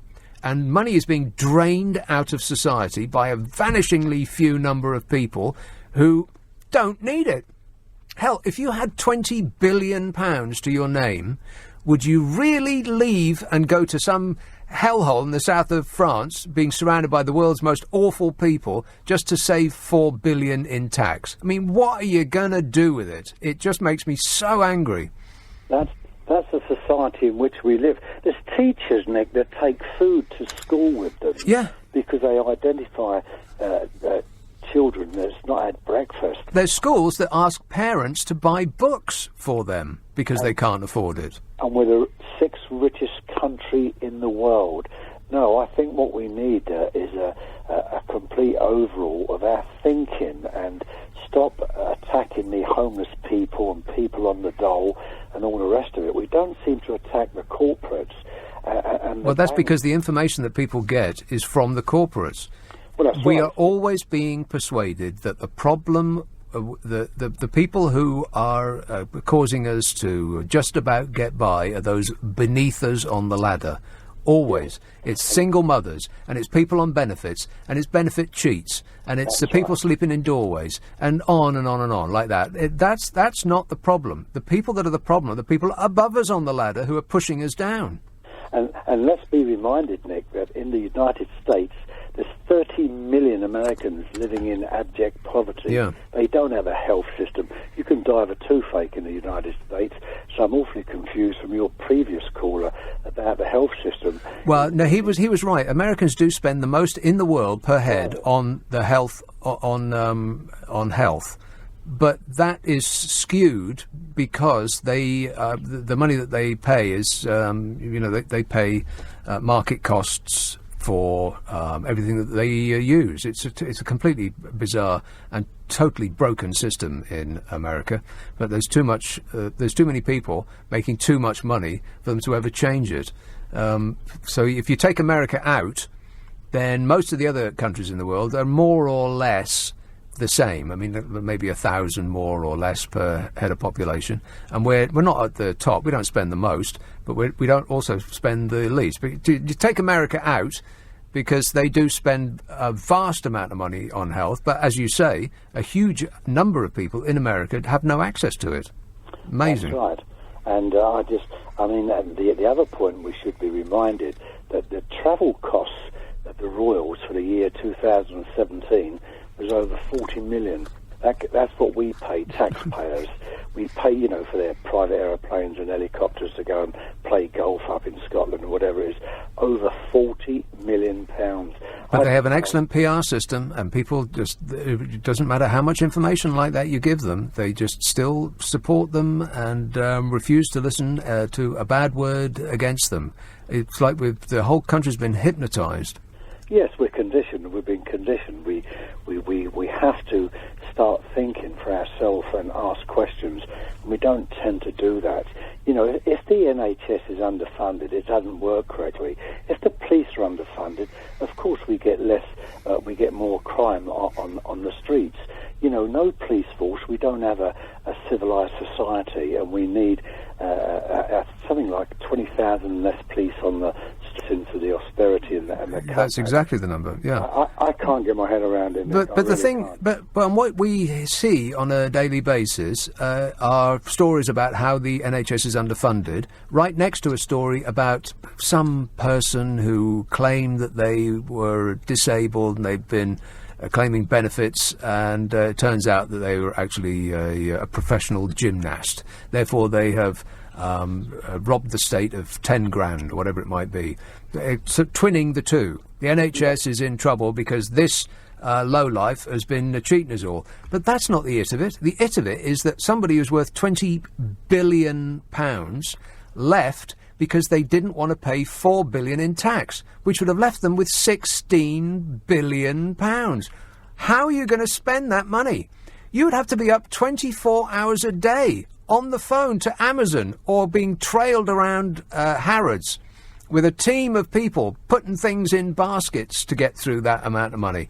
24 hours a day, 365 days a week for this life and the next one. You're never going to be able to spend that much. It just seems staggering that the more people have, the tighter they get. And the only way to stop that is to rehaul our taxes. But unfortunately, the people who have the power to do that are those very same people. Jacob Rees-Mogg said that what we actually need in this country is for the Conservative Party to be more right-wing. Do you know what? The minority of people in the world, they have more money than like 80% of the world's population. The more it sucks, the more it wants. The more it wants, the more it sucks. If you're 50, 60 years old and you've got £40 billion and you're going to go to Monaco to save paying extra tax into the system, how long do they think they're going to live? We're all going to end up in a wooden overcoat and we're going to go in the oven or 6 foot under the ground. It's just staggering. I just can't get my mind. I mean, maybe your life changes to such a degree that you feel that if your wealth goes below 20 billion, then somehow you'll be. I don't know what on earth goes through a person's mind that wants to save money if you've got £20 billion in the bank. It's staggering. I think it's a mental condition. I think they should all see a psychiatrist and find out why they want to turn 40 billion into 80 or 20 million pound in their bank account. Courthodes in the Strand there, and I mean, the Royals have got their bank accounts there. Courthodes? Coots. Courts, sorry. That's the one. Sorry about it. There, you're sending me mad just me. But we don't know the wealth of the Queen herself. I mean, it's unbelievable, the poverty in this country and the homelessness. I mean, we've got appalling housing conditions, and we're the sixth richest country on the planet. What we need is to be all re-educated so we can start thinking for ourselves and not repeating what we read in the Daily Mail or the Express or the Sun newspaper. And so that's how we're controlled. We are conditioned. We read what we read, and repeat what we read. And the people that are controlling the information that we read also, coincidentally, happen to be living in offshore tax havens. That I'm sure that is just a coincidence. Yes, they Tony, don't live in this country. They're billionaires. I'm going to have to go. But thanks for that. 0345 6060 973. Calm me down. You can text 84850, email nick@lbc.co.uk, and if you're on Twitter, it's @LBC. Number are you calling from? I'm calling from 0345 6060 973. Thanks for asking. Here's a call in Lewisham. Hello, Hannah. Oh, hi, Nick. Hannah. Hi. When I first heard about this policy of the 12 cars, I thought, oh, great. But then I learned from you that apart from your car, it's not going to affect anybody else. Yeah. And I'm not a driver, so I got I thought it's been very funny, you talking about it being targeted and all that, uniquely. But I got very confused because I'm not a driver. And I thought, well, what's he brought this policy in for? So I think to make it look as though he's doing something without actually doing something. Yeah. Initially, I thought, "Oh gosh, this sounds really good." Yeah, I thought it was fantastic. I couldn't believe that a politician was actually going this far out on a limb to cure a problem that is killing 50,000 people a year in London. Absolutely, and I thought at the time, oh well, he's scuppered his chances for a second election, and that's a conviction politician. Mm-hmm. But it's the usual, isn't it? He's sold it high, but we have yet again been shafted. Well, quite frankly, that's a bit of a strong way of putting it. Right. Okay. Look, Nick. Can I ask you a personal question? No. Before you do a scream and say, "Oh, I've got a stalker." It's some personal information you've announced on the airwaves. So what? Not only the population of the whole of this world knows about it, but it's going to go out in space rather, and all the aliens will know. Yeah. What it was that I just wondered. You have this awful issue with the lights going out in your studio. Mm-hmm. Well, I wondered what on earth possessed you to make your whole lighting system wireless in your home. No, it's not all of it. No, I've only got 5 bulbs that are wireless, and that has convinced me to never buy another thing that's connected to the internet. Because that's just asking for trouble. Yeah, what made you do? Well, the reason I did it was because the lights that I've got were just on and off. I like lights that dim. So but you can get dimmers without them being wireless. No, I've tried that and they just don't work. So I thought I'll buy a light bulb that dims. And it sounded great, you can connect it to the internet and you can use your phone to dim the light up and down. But of course, if the internet goes, you can't turn your lights on. That's right. Totally. In fact, the mirror image of what the issues are in your studio. Yeah, exactly. Total darkness. Yeah. So if the internet goes out, then you could, of course, get down on your hands and knees and try and fix the router. But I couldn't do that because I'd be in the dark because the lights won't go on. There's a hole in my bucket, dear Liza, dear Liza. Okay, well, that's it. You've answered this yen that I needed to know. Okay, I'm glad to have helped. Thanks a lot, Anna. 0345 6060 973. Yeah, don't buy anything that's internet connected. Trust me. Big mistake, huge. When the internet does go out, because it will eventually. It has to. I mean, it's a vastly complicated system made by man. Does it seem to you like it would work perfectly forever? No. Of course not. So it will go out eventually, and we, in such a short period of time, have become so utterly reliant on it. I mean, think what would happen if the internet went out. I mean, don't bear contemplating, do it? I mean, you wouldn't be able to watch puppy dog videos for a start. Awful. You wouldn't be able to get your money out. You wouldn't be able to buy anything in a shop because we ain't got no cash no more. And that's also a big mistake. The advance of the cashless society continues unabated. In fact, I think it's speeding up because actual cash machines are disappearing more frequently than pubs. Big mistake. You know, if there's if the sun secretes one of its solar squirts, what are they called? You know, a solar squirt, and it knocks out all of our satellites, then nobody will know how to get home, apart from anything else. Your phone won't work. You won't be able to upload pictures of yourself onto the internet. Exactly. Life won't be worth living. Bex says, I cannot believe that you're talking about jazz and how you listen and how you need to listen, and then you will like it, but you still dismiss jungle music.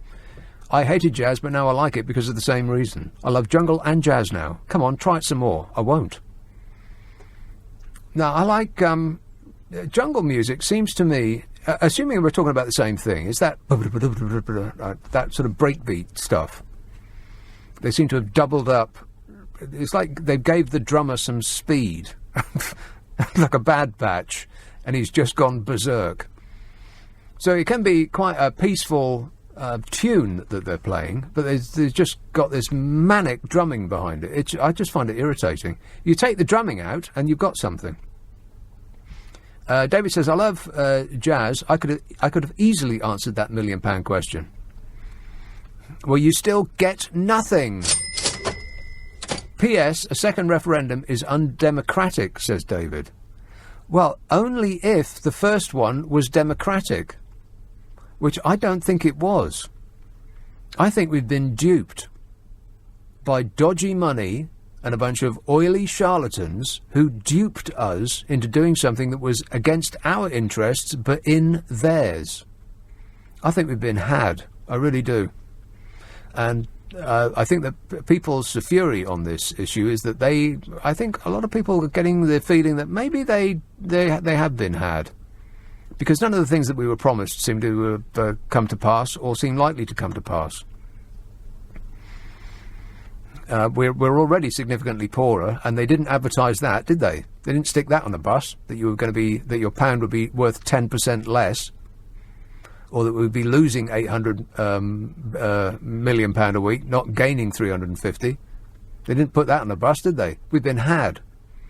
And I think people's furious reaction to that information is indicative of people feeling that they'd lose face if they admitted that maybe they'd been conned. I think we have actually been conned. There was a couple of good articles on this issue in different newspapers talking about dark money.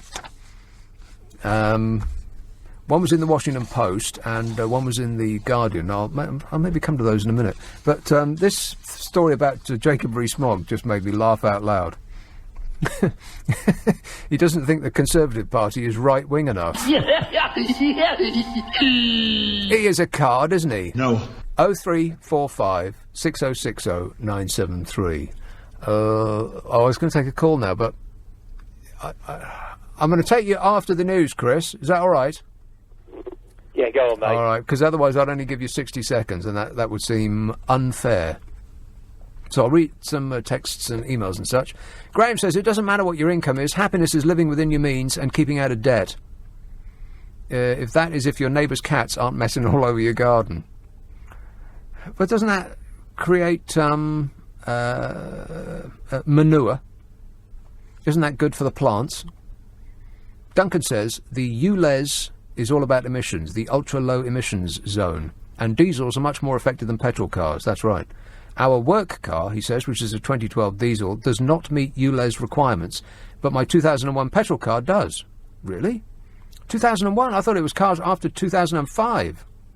He says, unless you have an almost new diesel, you will get stuffed. Well, I have an absolutely ancient petrol car. Your 2001 petrol car does meet the emissions requirements. Well, maybe I should look it up, because I got a letter from the mayor.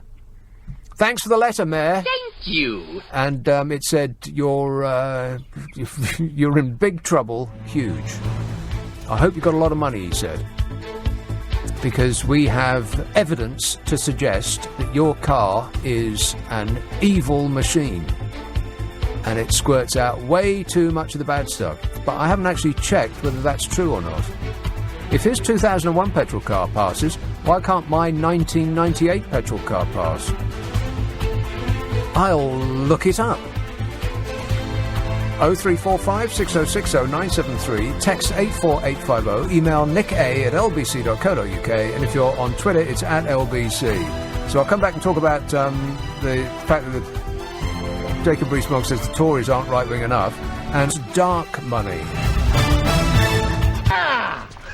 Dude! Right, let me go straight to this fellow that I had pause over the news. Southend, hello, Chris. Good evening, Nicholas. Chris. Nice to talk to you. Well, I wanted to actually talk a bit about Cherie Blair. Remember her? The wife Cherie, Ooby-Doo. That was, yeah. I mean, a lot of the stuff you said tonight, I agree, is very true about, you know, people being lucky and things like that. And I think, like I've always said to you, people deny luck's played a part in it. Oh, absolutely, yeah. The more successful you are, the less you are likely to admit that luck had anything to do with it. Oh, of course. I mean, I agree with you totally. But as I say, I mean, Cherie Blair, well, many would argue she's lucky, I suppose, in the sense that because she was... I mean, she's worked hard herself, being a criminal barrister, but also, bear in mind, she was the wife of Prime Minister. That's also given her exposure to fame and perhaps maybe money for her causes that she wouldn't have got otherwise. But I want to specifically talk about something that she said about 3 or 4 weeks ago, where she said, she was on BBC Radio 4 Today programme, and she said male entitlement in society is a problem. Now, you know, whilst I even said to your researcher, whilst listen, I don't want to go on a diatribe about Cherie Blair, because I think, quite frankly, she does a lot of very good work around the world, and the Cherie Blair Foundation has helped women in very poor parts of the world, in Asia. So, I think she's done a tremendous amount of good work, but I just don't know if I entirely agree with this phrase, male. Well, what does she mean by that? Pardon? What did she mean?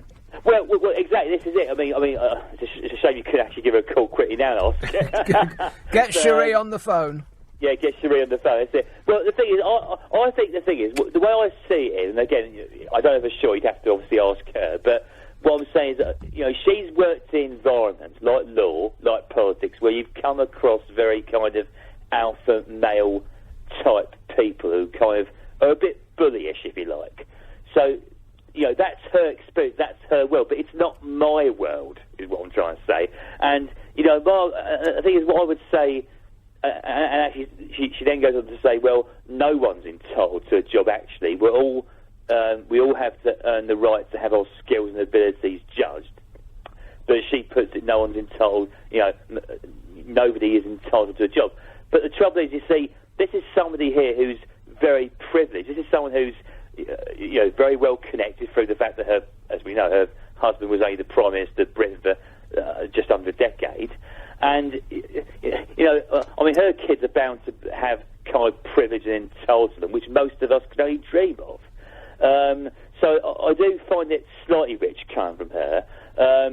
I mean, me personally, you know, when I was at university, I wouldn't say that I was necessarily I didn't leave with a sense of entitlement, but I certainly didn't think getting a job would be as hard as it was. Well, what did you do? At the time? Well, this is it. I mean, the degree I did was, I suppose one would say it was a creative arts degree, and obviously, and as you all well know, creative arts degrees generally don't tend to be. Well, what was it? It was a degree in TV production and screen theory. I mean, essentially after... What? Screen theory? What yeah. does that mean? Well, it basically means half of it was practical, where you worked on your own film projects, and the other half was where you learnt about film theory, media theory, and things like that, essentially. You know, how to attract audiences and stuff like that. So I suppose that if you look at creative arts subjects, generally graduates don't tend to fare well in the employment market, and probably because, I don't know, perhaps the employers just don't see it as a Well, it depends what you're getting into. What did you try to become? Well, this is it. As I say, I mean, when I left university, I did lots of internships in production companies, things like that. I got fed up with it in the end, with working for free in the end. And you got to bear in mind, I left university 10 years ago. I'm now, in my early 30s now. And as I say, I had to retrain and do something else in the end, which I'm glad I did because I'm now. I wouldn't say I'm rich, but I'm certainly earning more now than I have done in the previous 10 years.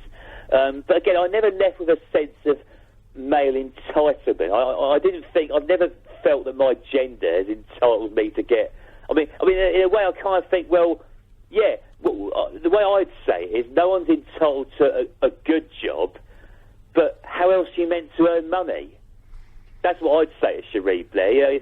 Yeah, you may say no one's entitled to a job, but how else are you meant to earn money? How else are you meant to put money on the table? Well, people are going to have to address that, because very shortly, by many accounts, 50% of the world's population is about to be replaced by a robot. Affirmative. We're all going to get sacked by Arnie. Correct. Oh, dear, I'm doing it. Well, to be fair, Cherie Blair, to her credit, did touch upon that briefly, to be fair, the rise of artificial intelligence. Nobody's doing anything about it. That's absolutely staggering to me. We're all concentrating on this tiny minutiae of Brexit and all this silly stuff about, things that don't really matter in the long term. Not really. I mean, it will create a slight difference in our lives, not much. By many measures, we'll probably get a little bit poorer, unless it all goes fantastically well and we're all a little bit richer. But really, it's not going to make much difference in our lives. But if 50% of the population gets sacked, oh yes, it will. Well, you've only got to look at all the car companies that have up sticks. I mean, look at Nissan. They said, that we've been investing in the new cash guy. Now they're saying that they've changed their mind. Well, those jobs that are going, they will only exist in the short term anyway. Because if it's a repetitive task that requires precision, then your job will be replaced. You will be replaced by a robot. If not tomorrow, then soon, and for the rest of your life. So doom and gloom. It's true. It's absolutely true. The artificial intelligence is going to be much more of a revolution than the communications revolution, which we're still enjoying at the moment. Foldable phones. How exciting! Before we go, there's actually two points I just wanted to touch upon actually briefly, and that is that. Well, the first point is that I think. The danger with this focus on trying to get more of a group in Parliament, whether it be women, whether it be ethnic minorities, etc., gay, whatever it may be, the real argument, Nick, is that, and this is what I think people like Cherie Blair not focusing on, is we need better politicians. Politicians that don't subscribe to this neoliberal agenda, which, as you've been talking about in the previous hour, that politicians that don't seem to subscribe to this notion that somehow taxing the rich less benefits our economy. We need to get politicians that have lived in the real world and that have done proper jobs. Well, I'm sorry, but we deserve the politicians that we get, because we put them there. We probably do.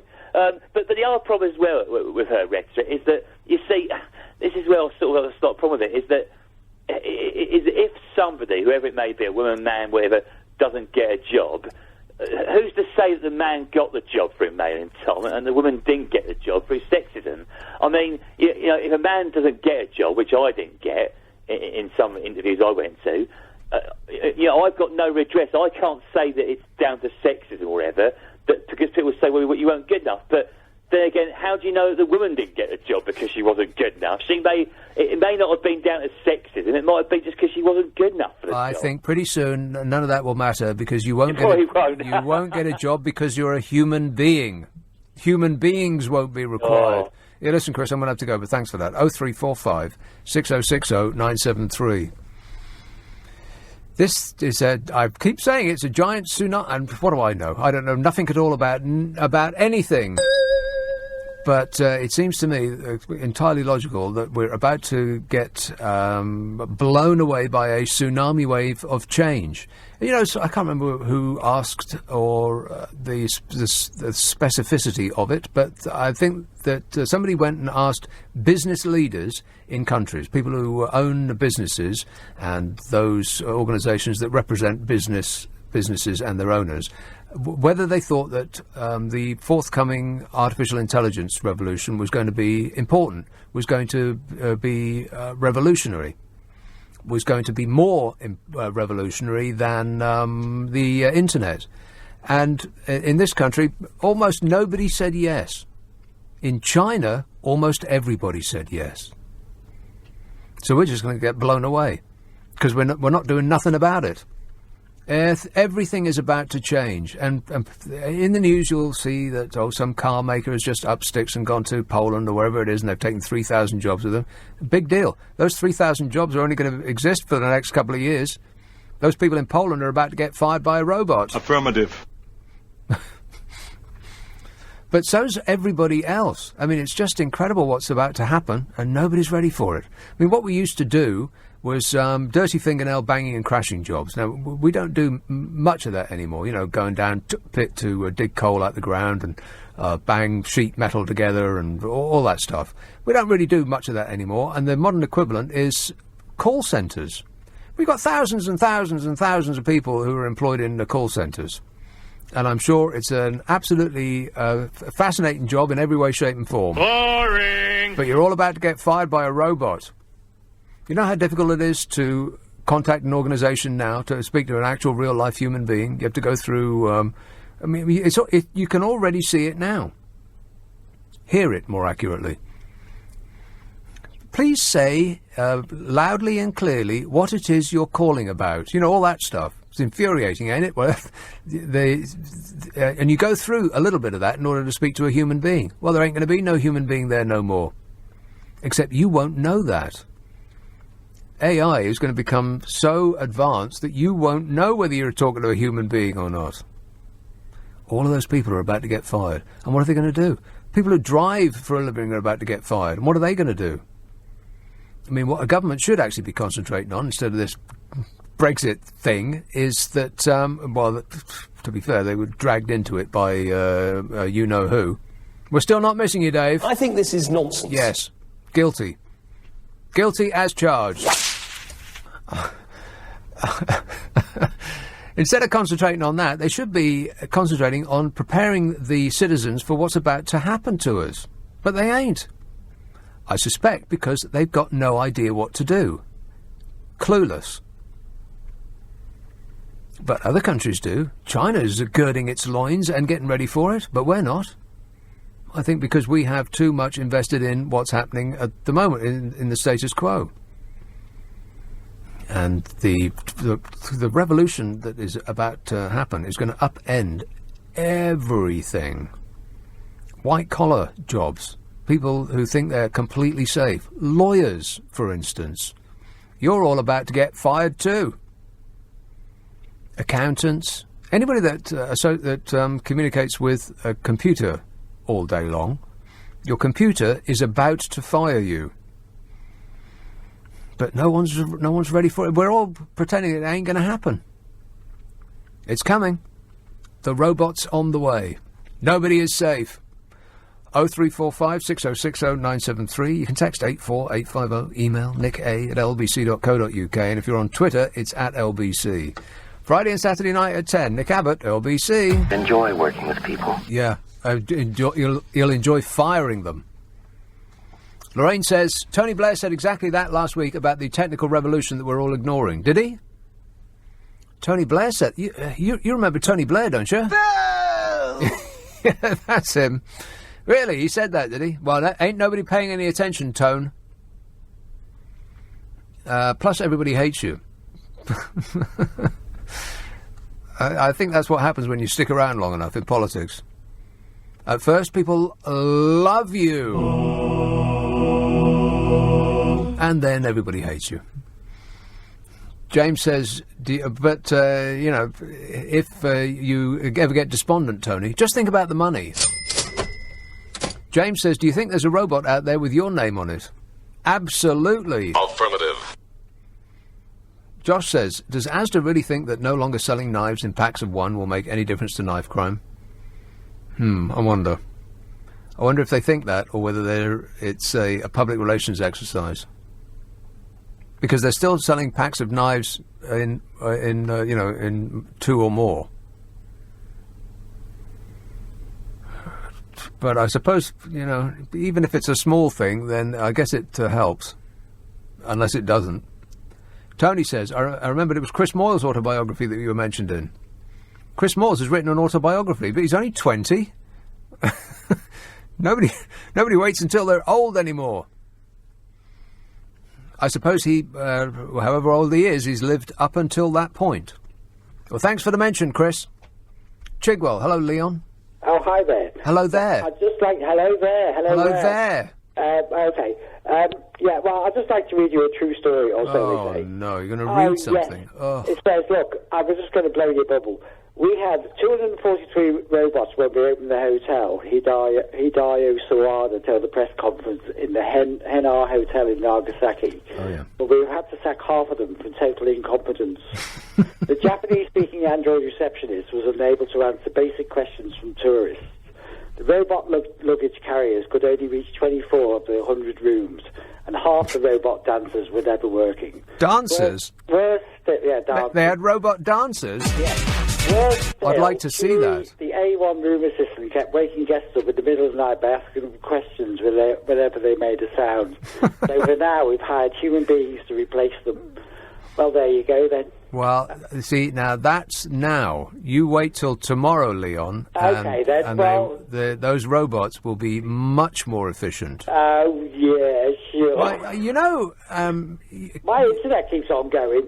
You know mobile phones? I've got one. Do you communicate with it by using your voice, by any chance? I could do. Right. Now, a couple of years ago, if you tried to talk to your mobile phone, and they did have programs that you could talk to it as opposed to typing, it had no idea what you were talking about. And then almost overnight, it seemed like instantly they fixed it somehow that it knew exactly what you were saying, even if you were mumbling in a strange accent, Leon. So they just... The Alexa as well. What? It's the same with that Alexa. Every time you put the phone on, it connects to that.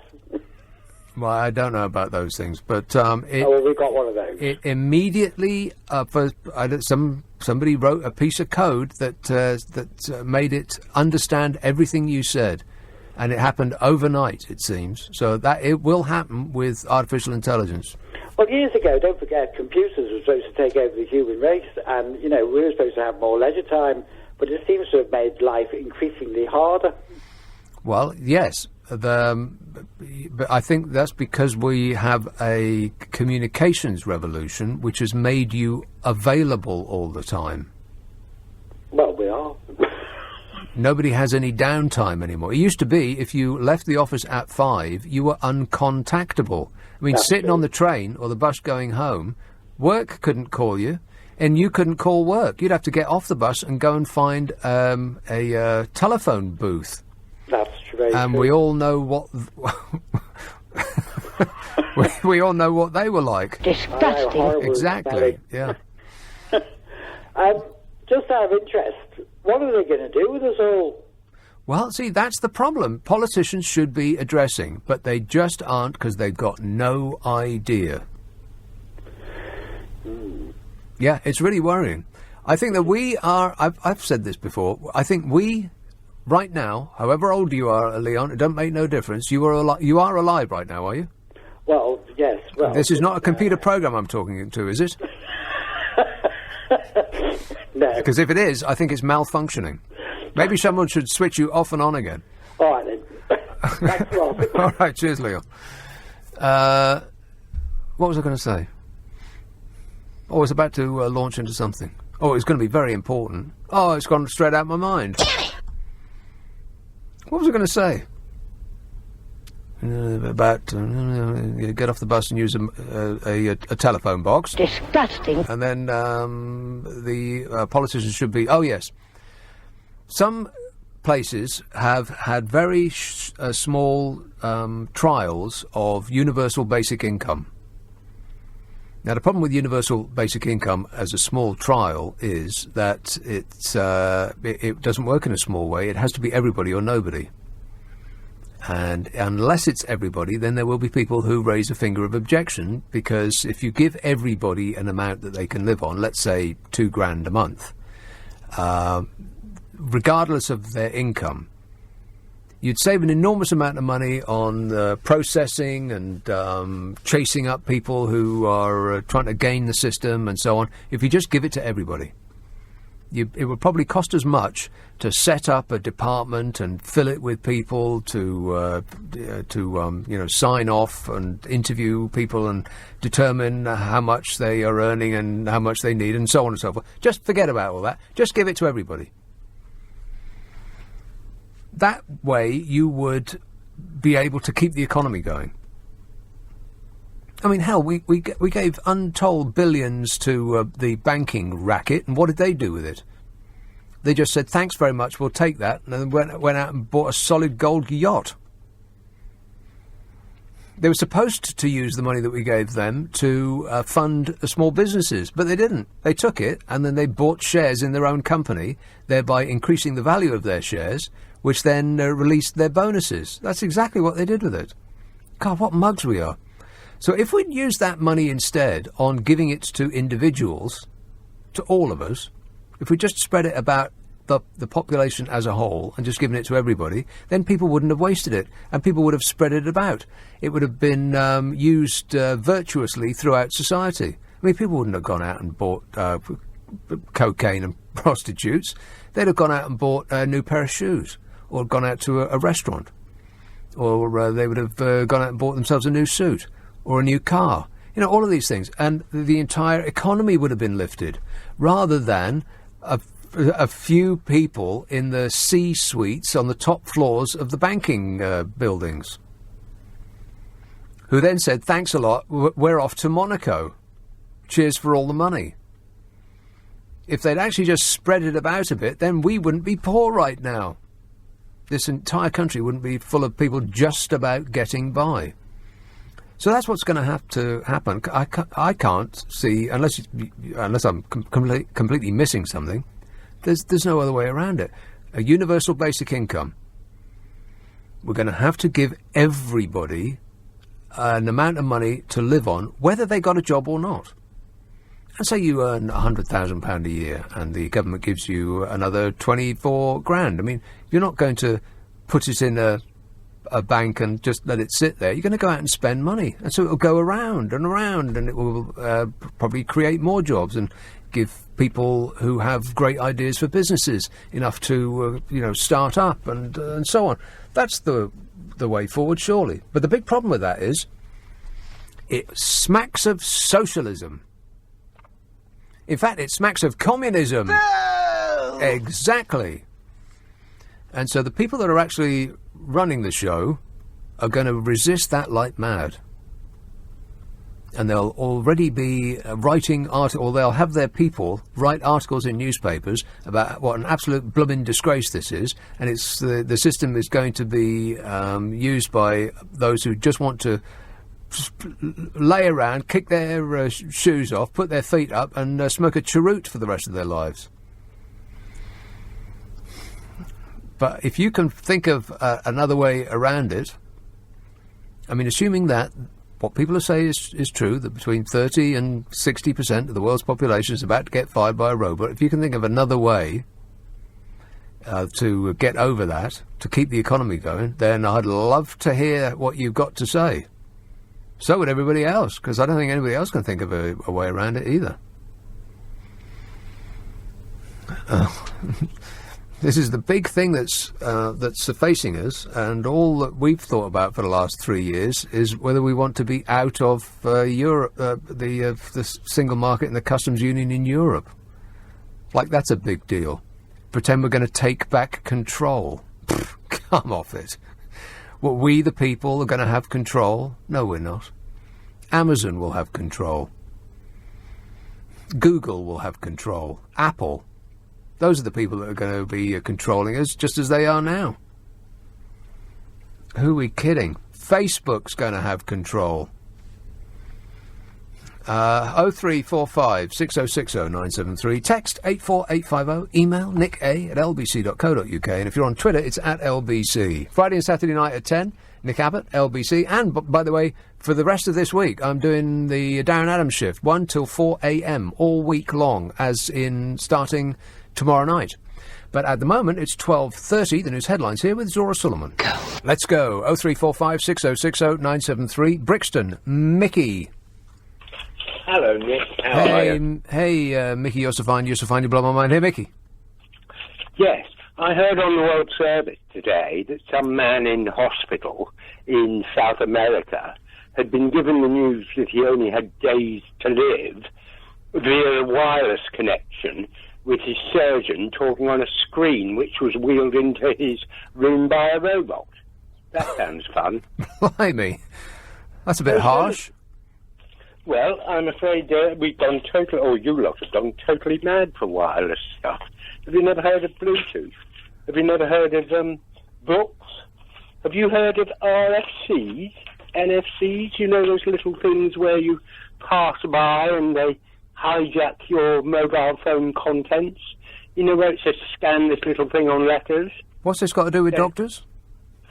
It's got to do with wireless communication and the fact that huge numbers of people abuse the wireless capability that there now appears to be, forgetting that this has been around. I've been online since the early 80s, in fact. There was a thing called Minitel in France, which is given to every home. And there are many different ways of communicating: telex, fax, smoke signals, hand signals. Why people are absolutely obsessed with wireless, I don't know. It is the most insecure thing. I have just applied for Google to supply me with details of everything they hold on me, despite the fact that I have put in all blocking software on every communications device I use. And they've told me it's going to take 3 days to download via but what's that got to do with wireless? Via a fixed line in my flat. 3 days? That's outrageous. No, it won't take 3 days to download the information. It'll take 3 days. No, it'll take 3 days for them to get it. No. Well, how much information have they got on you, Mickey? I mean, are you still on dial-up? Of course it's not going to take 3 days to download it. No, on dial-up. I do use pulse dialing, incidentally, sometimes to get round the fact that tone dialing seems to be a bit of a nightmare. But, you know, for example, Transport for London, I have a SPAS badge and a Motability car, blue badge. And twice last month, I had to go to Guy's Hospital and park in one of the bays just before London Bridge, which is only for people with disabled badges or for people delivering. And instantly, I got 2 separate penalty charge notices issued on the basis that I had been illegally parked. Well, sounds guilty to me. And said, no, I wasn't. I was perfectly lawfully parked. I've got a blue badge. They have said, oh, well, unless you provide details of that within 14 days, we'll continue with it. Yeah, you want to do that over Wi-Fi, Mickey? Pardon? I don't really know what point you're making. What point you're making? What point I'm making is there is a total abuse of the use of information which is collected unlawfully, and this country has nothing to stop it. We haven't got a written constitution. And what's happening is... It wouldn't make any difference if we had, because the people that are running the country have got no clue as to how the internet is being run or the ways in which the internet giants collect information about us. They've got no idea. You know, that moon-faced creep who runs Facebook, he was up before the, I think it was a Senate committee in America, and they had no idea how they made money. Facebook. He had to explain to them that they sell ads. That's what we're up against. They got no idea. Facebook collects information from people who aren't even on Facebook. It's incredible. Anyway, Mickey, whatever it is you just said, I completely agree, or not, as the case may be. 0345 6060 973. Let's have... and make sure you pay those fines on time. Maidenhead. Hello, Paul. Hello? Paul. Yes, sir. Yes, Paul. Stop. I'm ready. Stop listening to the radio, because that's on a delay. It will scramble your mind. Go ahead. I'm here. Yeah, I know. You keep telling me that. Speak! Down now. Okay, I'm going to put you on... I'll put you on hold. Maybe you want to, just get your act together. I'll come back to you momentarily. Swansea. Hello, Liz. Hello. Liz. Hi. I heard you talking briefly about base universal allowance for living. Universal basic income, yeah. Yes, that's the one. I think that would be an absolutely brilliant idea. I don't think it's ever going to happen. But me and my partner have had to sign on to universal credit because we moved while I was 6 months pregnant, and obviously no one would hire me. So I had to sign up, and now we've recently been absolutely screwed over by them. And we thought we were going to be getting more money. We've got less than half of the money we were supposed to be getting, for no obvious explanation. They keep hindering our progress. They keep telling us every month that we need to be doing this, that, and the other. And now we barely have enough money to be living right now. See, So all of these problems that people have had with universal basic credit and all the problems that people have with the benefits of all kinds would all be solved in an instant if we just brought in universal basic income. On top of that, absolutely. we could fire... I mean, unfortunately, this is more people without a job. We would fire everybody that actually runs those systems now. I mean, the government would save a massive amount of money and a huge amount of heartache and grief of people like yourself on the other end if we just did away with all of that and everybody got the same. Because and at the moment, it doesn't make sense. If we did that now, because we've got so many people in work, it wouldn't actually make sense. But shortly, in 5 years or 10 years, whenever it is, there's going to be a huge number of people who are unemployed. And people say, oh, well, people will be able to retrain. And I'm afraid, oh, no, they won't. I mean, if you've been doing a job for 50 years, driving a lorry or working in a warehouse, are you going to be able to retrain to be an information technology consultant? Of course not. It's completely beyond people's ability. So there's going to be vast swathes of the country who are going to be unemployed. And it's not just going to be the places that are been blighted by unemployment at the moment, the old industrial heartland. It's going to be the major cities, people who've got no idea that unemployment is coming their way. So we're going to have to do something, otherwise the entire country will come to a grinding halt. But I agree with you. I think there's going to be an enormous resistance to that because it will look like socialism. It will look like rewarding people for doing nothing. Yeah, I think they don't want people to take advantage of anything anymore, and that's why they're being so over the top and ridiculous about actually giving correct payments and on time. Yeah. While the banking racket has taken advantage of us all, and we will be paying off their sins for the rest of our lives. Yep. All right, thanks a lot, Liz. I wish you all the best. I hope it works out for you. Cheers. 0345 6060 973. Mike says, when robots make us all redundant, half the population can join the police force and search the unemployed half for knives. Gary says, if all the emissions cars pay virtually no tax now, who is going to pay for the future roads? Well, yeah. I mean, at the moment, we're in a sort of a changeover period, aren't we? The government is trying to persuade people to take up low emissions or no emissions cars, the battery cars, and they're bribing us by knocking money off the purchase price, and you don't have to pay vehicle excise duty or whatever they call it these days, which I think has been ring-fenced for the improvement of roads, hasn't it? Well, we'll just have to forget that. I mean, people who buy electric cars are going to have to pay just like everybody else. Once they reach a tipping point, people start buying electric cars at the same level as they are buying petrol and diesel ones now. That'll take a little while. But I think if, for instance, if the Mayor of London had actually done something really brave and addressed the terrible pollution problem that we have in the centre of town and said that all cars that aren't zero emissions are going to be fined £12.50 a day for coming into London, then that would have created a tipping point. I mean, there's more and more electric cars coming onto the market. I mean, at the moment, there's not that many to choose from, and they are quite expensive, but those things will be remedied quite shortly, I think. But they'll be remedied more quickly if government does start pushing companies into doing it. You know, in just the same way as the government pushed cars into becoming safer and pushed cars into emitting less. Car companies wouldn't have bothered. Costs hundreds of millions of pounds in research and development to make an engine that emits less pollution. Why would they have bothered if they didn't have to, if government hadn't insisted on it? So it's going to take the strong action from the government. Unfortunately, those people rely on us for their votes, and they know that we will look unkindly on them for inconveniencing us in any way. I guess it always comes back to us. It's all our fault.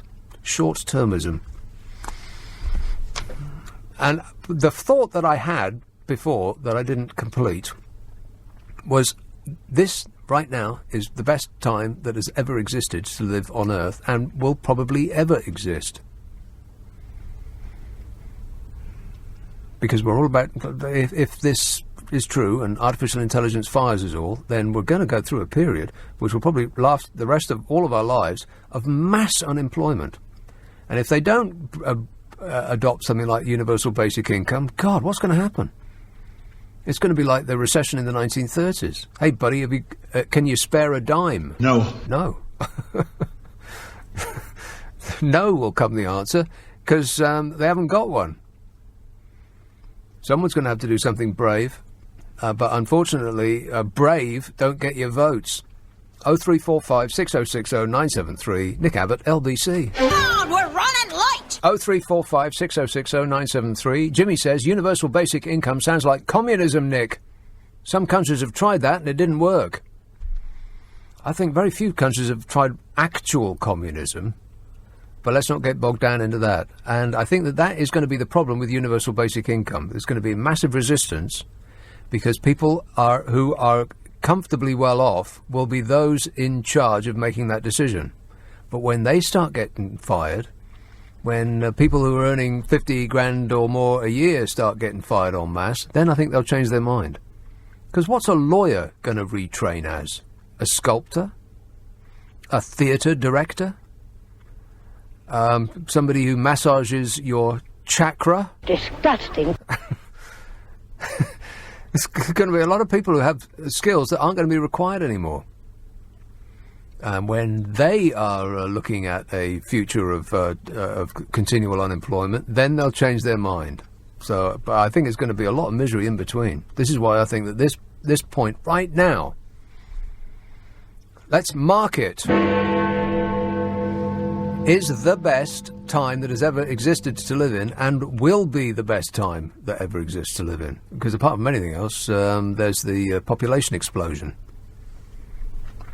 I mean, we've got enough space to live at the moment, but come back in 50 years, not so sure. Let's have Maidenhead. Hello, Paul. Hello, Rick. Paul. Oh, thanks for taking the call. Hello, mate. Thanks for making your call. It's Paolo. Yeah, I totally agree with the massive problem. 30 to 60% are not going to be able to retrain from warehouse people to IT consultants and the mass unemployment. And this all started with the banks in 2008. The quantitative easing wasn't passed down, and that is going to be the killer. I mean, Brexit's not even involved with what's going to happen in the future. Well, it's just small beer. To be concentrating on that and that alone for the last 3 years is just, I mean, talk about taking your eye off the ball. It's embarrassing. Yeah, big time. Big time. I mean, what they're going to do, they'll do, like I say, Northern Scandinavia, Finland, where they're now paying people to stay at home like €900 a month or something like that. Yeah. But it'll have to be more than that. It'll have to be enough for people to be able to take part in the economy, to actually go out there and spend money to keep everything ticking along. Otherwise, we're screwed. Yeah, and with it's the housing as well. I mean, even down south, even not up north, but I mean, I live down south, but even if you're earning 50 grand a year after you've paid your taxes and everything, it will still take you probably 10, 15 years to save up for a deposit, even if you're earning 50 grand a year. Yeah, people who are earning, I know people who are earning 50,000 a year and they still feel poor. Yeah, Yeah, I mean, that's crazy because even 15 years ago it wasn't like that. It's moving so fast. Yeah. So what's going to happen? I mean, the first thing I've got to say is Viva Venezuela. Just look at Venezuela for what's going to happen. I mean, they're just knocking off zeros on their currency. They haven't even got enough paper in the country to print the banknotes now, to actually produce banknotes. So they're having... Yeah, well, what's happening in Venezuela is not necessarily indicative of the fate of a country that adopts socialism, because it wasn't really socialism they adopted. It was cronyism and corruption. That's their problem. Yeah, but in the 70s and 80s, Venezuela was socialist, because socialism means you can have a form of capitalism in like private enterprise, which was when it was like booming. Well, let's mean? let's not forget that this country has socialist. The NHS is a socialist construct, as is the police and the fire service and the army. Yeah, yeah. I'd like to know your like thoughts on the Venezuelan thing, because I have no thoughts. I'm thinking like Guaido, is he an infiltrator from America? They are trying to get in there. I know Maduro's a bad man and a dictator, and I know Abe needs to get in, but I mean, how's that going to split? I mean, I've been studying it for 3 years, Nick. You have? Which way is it going to go? Because I just don't know. I mean, that's going to be that's a big thing in Latin America, isn't it? Well, I got my own problems, Paul. I can't be worried about that. I'm going to be charged £12.50 to drive into London. Can you believe that? Yeah, never mind about their problems. What about me? I know, but I think it all goes back to 2008 and the banking, and people just can't afford it because the quantitative easing was never passed on to the people. It's the housing, and the problem is that it's this problem. George Bush used to talk about this all the time. Absolutely. Trickle down economics doesn't exist. Give rich people more money, and they will flick us change. They will pour change all over our upturned, expectant faces. All over our beautiful faces. And it never comes. It just does not arrive. You give the rich more money, and the rich just keep it. It does not rain down upon us. Thanks, Paul. I've got to move on. 0345 6060 973. Let's have Kingston. Hello, Sophie. Oh, hi, Nick. Sophie. Hello. I'm phoning because I recall a very distressing experiment done quite a number of years ago. It was on the BBC. I've been trying to find it, and it was a baby monkey, who was looked after by a robot.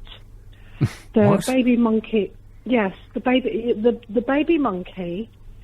It's a very famous experiment, and I've seen it again and again, but I couldn't locate it in time for this call. Right. Well, so what happened then, from memory? But the baby monkey was extremely distressed by being looked after by a robot. So in the care sector, we cannot have robots looking after children or the elderly. Well, no, it depends, though, Sophie. I mean, how long ago was that? How long ago? Wait a minute. Wait a minute. Listen to me. Stop shouting at me. How long ago was this experiment? I don't care. Well, how long ago? Was it yesterday, or was it 20 years ago? How long? It wasn't yesterday. Right. Okay. Well, how long ago? It was a long time ago. Okay. Well, then robots have changed. But the emotional development and the attachment for the child and the elderly monkey person and somebody with a learning disability to a human being is really important. Yeah, but if you get to the point where artificial intelligence is indistinguishable from human beings, which seems entirely possible, then what's the difference? There's a huge difference. Well, if at the point when there isn't one, what's the difference? No, I'm sorry, there's a huge difference. But there isn't, though. Not if there isn't. There is. Artificial intelligence has got to the point where you can... You're wrong, and I'm right. Okay, well then, you can stew in your superiority, Sophie.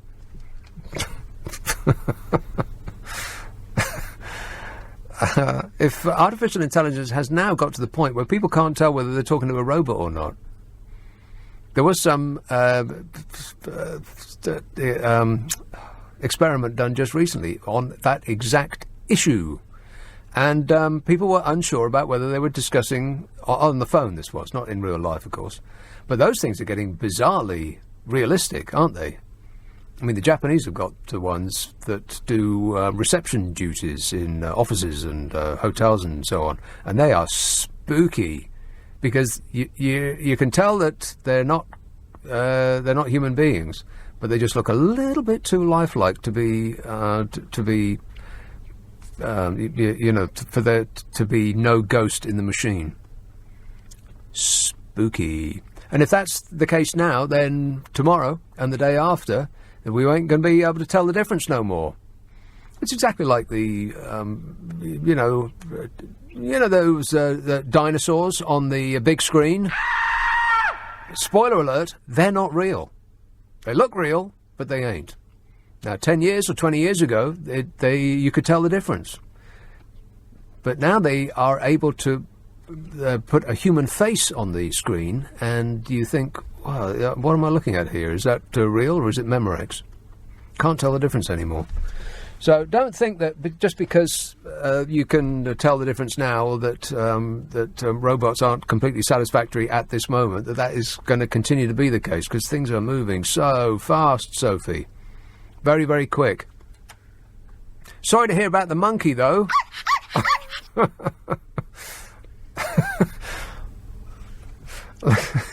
Let's have Shepherd's Bush. Hello, Dawn. Oh, hello, Nick. Dawn. I just want to comment on the universal basic income. Is that I think the reason it's a hard sell, I think it's an amazing idea and the only sensible idea, but the reason it's a hard sell is we've all been trained, or about 95% of us have been trained to think what they call free money is somehow bad. Yeah. The other 5% are extremely wealthy. They believe no such thing. Yes, that's right. And that 5% have the means of disseminating information. They're the ones that own the newspapers and the news organisations and so on.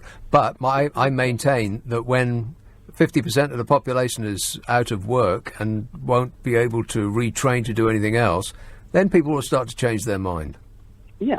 And there's also the notion that those who are currently wealthy, say the 5%, they're essentially laying claim to ownership of hundreds of years of human development in terms of design and creating things for the economy.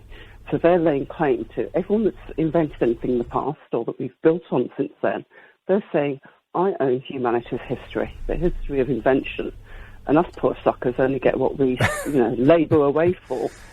Yeah, exactly. They're either going to have to build a wall around themselves or build a wall around us, because we won't be able to live side by side. All right, thanks a lot, Dawn. But, of course, every time you see a wall in front of you, I know one person who's got good advice. If there's a concrete wall in front of you, go through it, go over it, go around it, but get to the other side of that wall. Good advice, Donnie. You're the best. I'll be back all this week. I'm doing 1 till 4 a.m. I'm doing Darren's shift, 1 to 4 a.m., starting tonight. And then I'll, if you're not one of the night people, then I'll see you back here Friday and Saturday night at 10 next week, as usual. In the meantime, if you stick around, Steve Allen will set you straight at... Wait a minute. Where is it?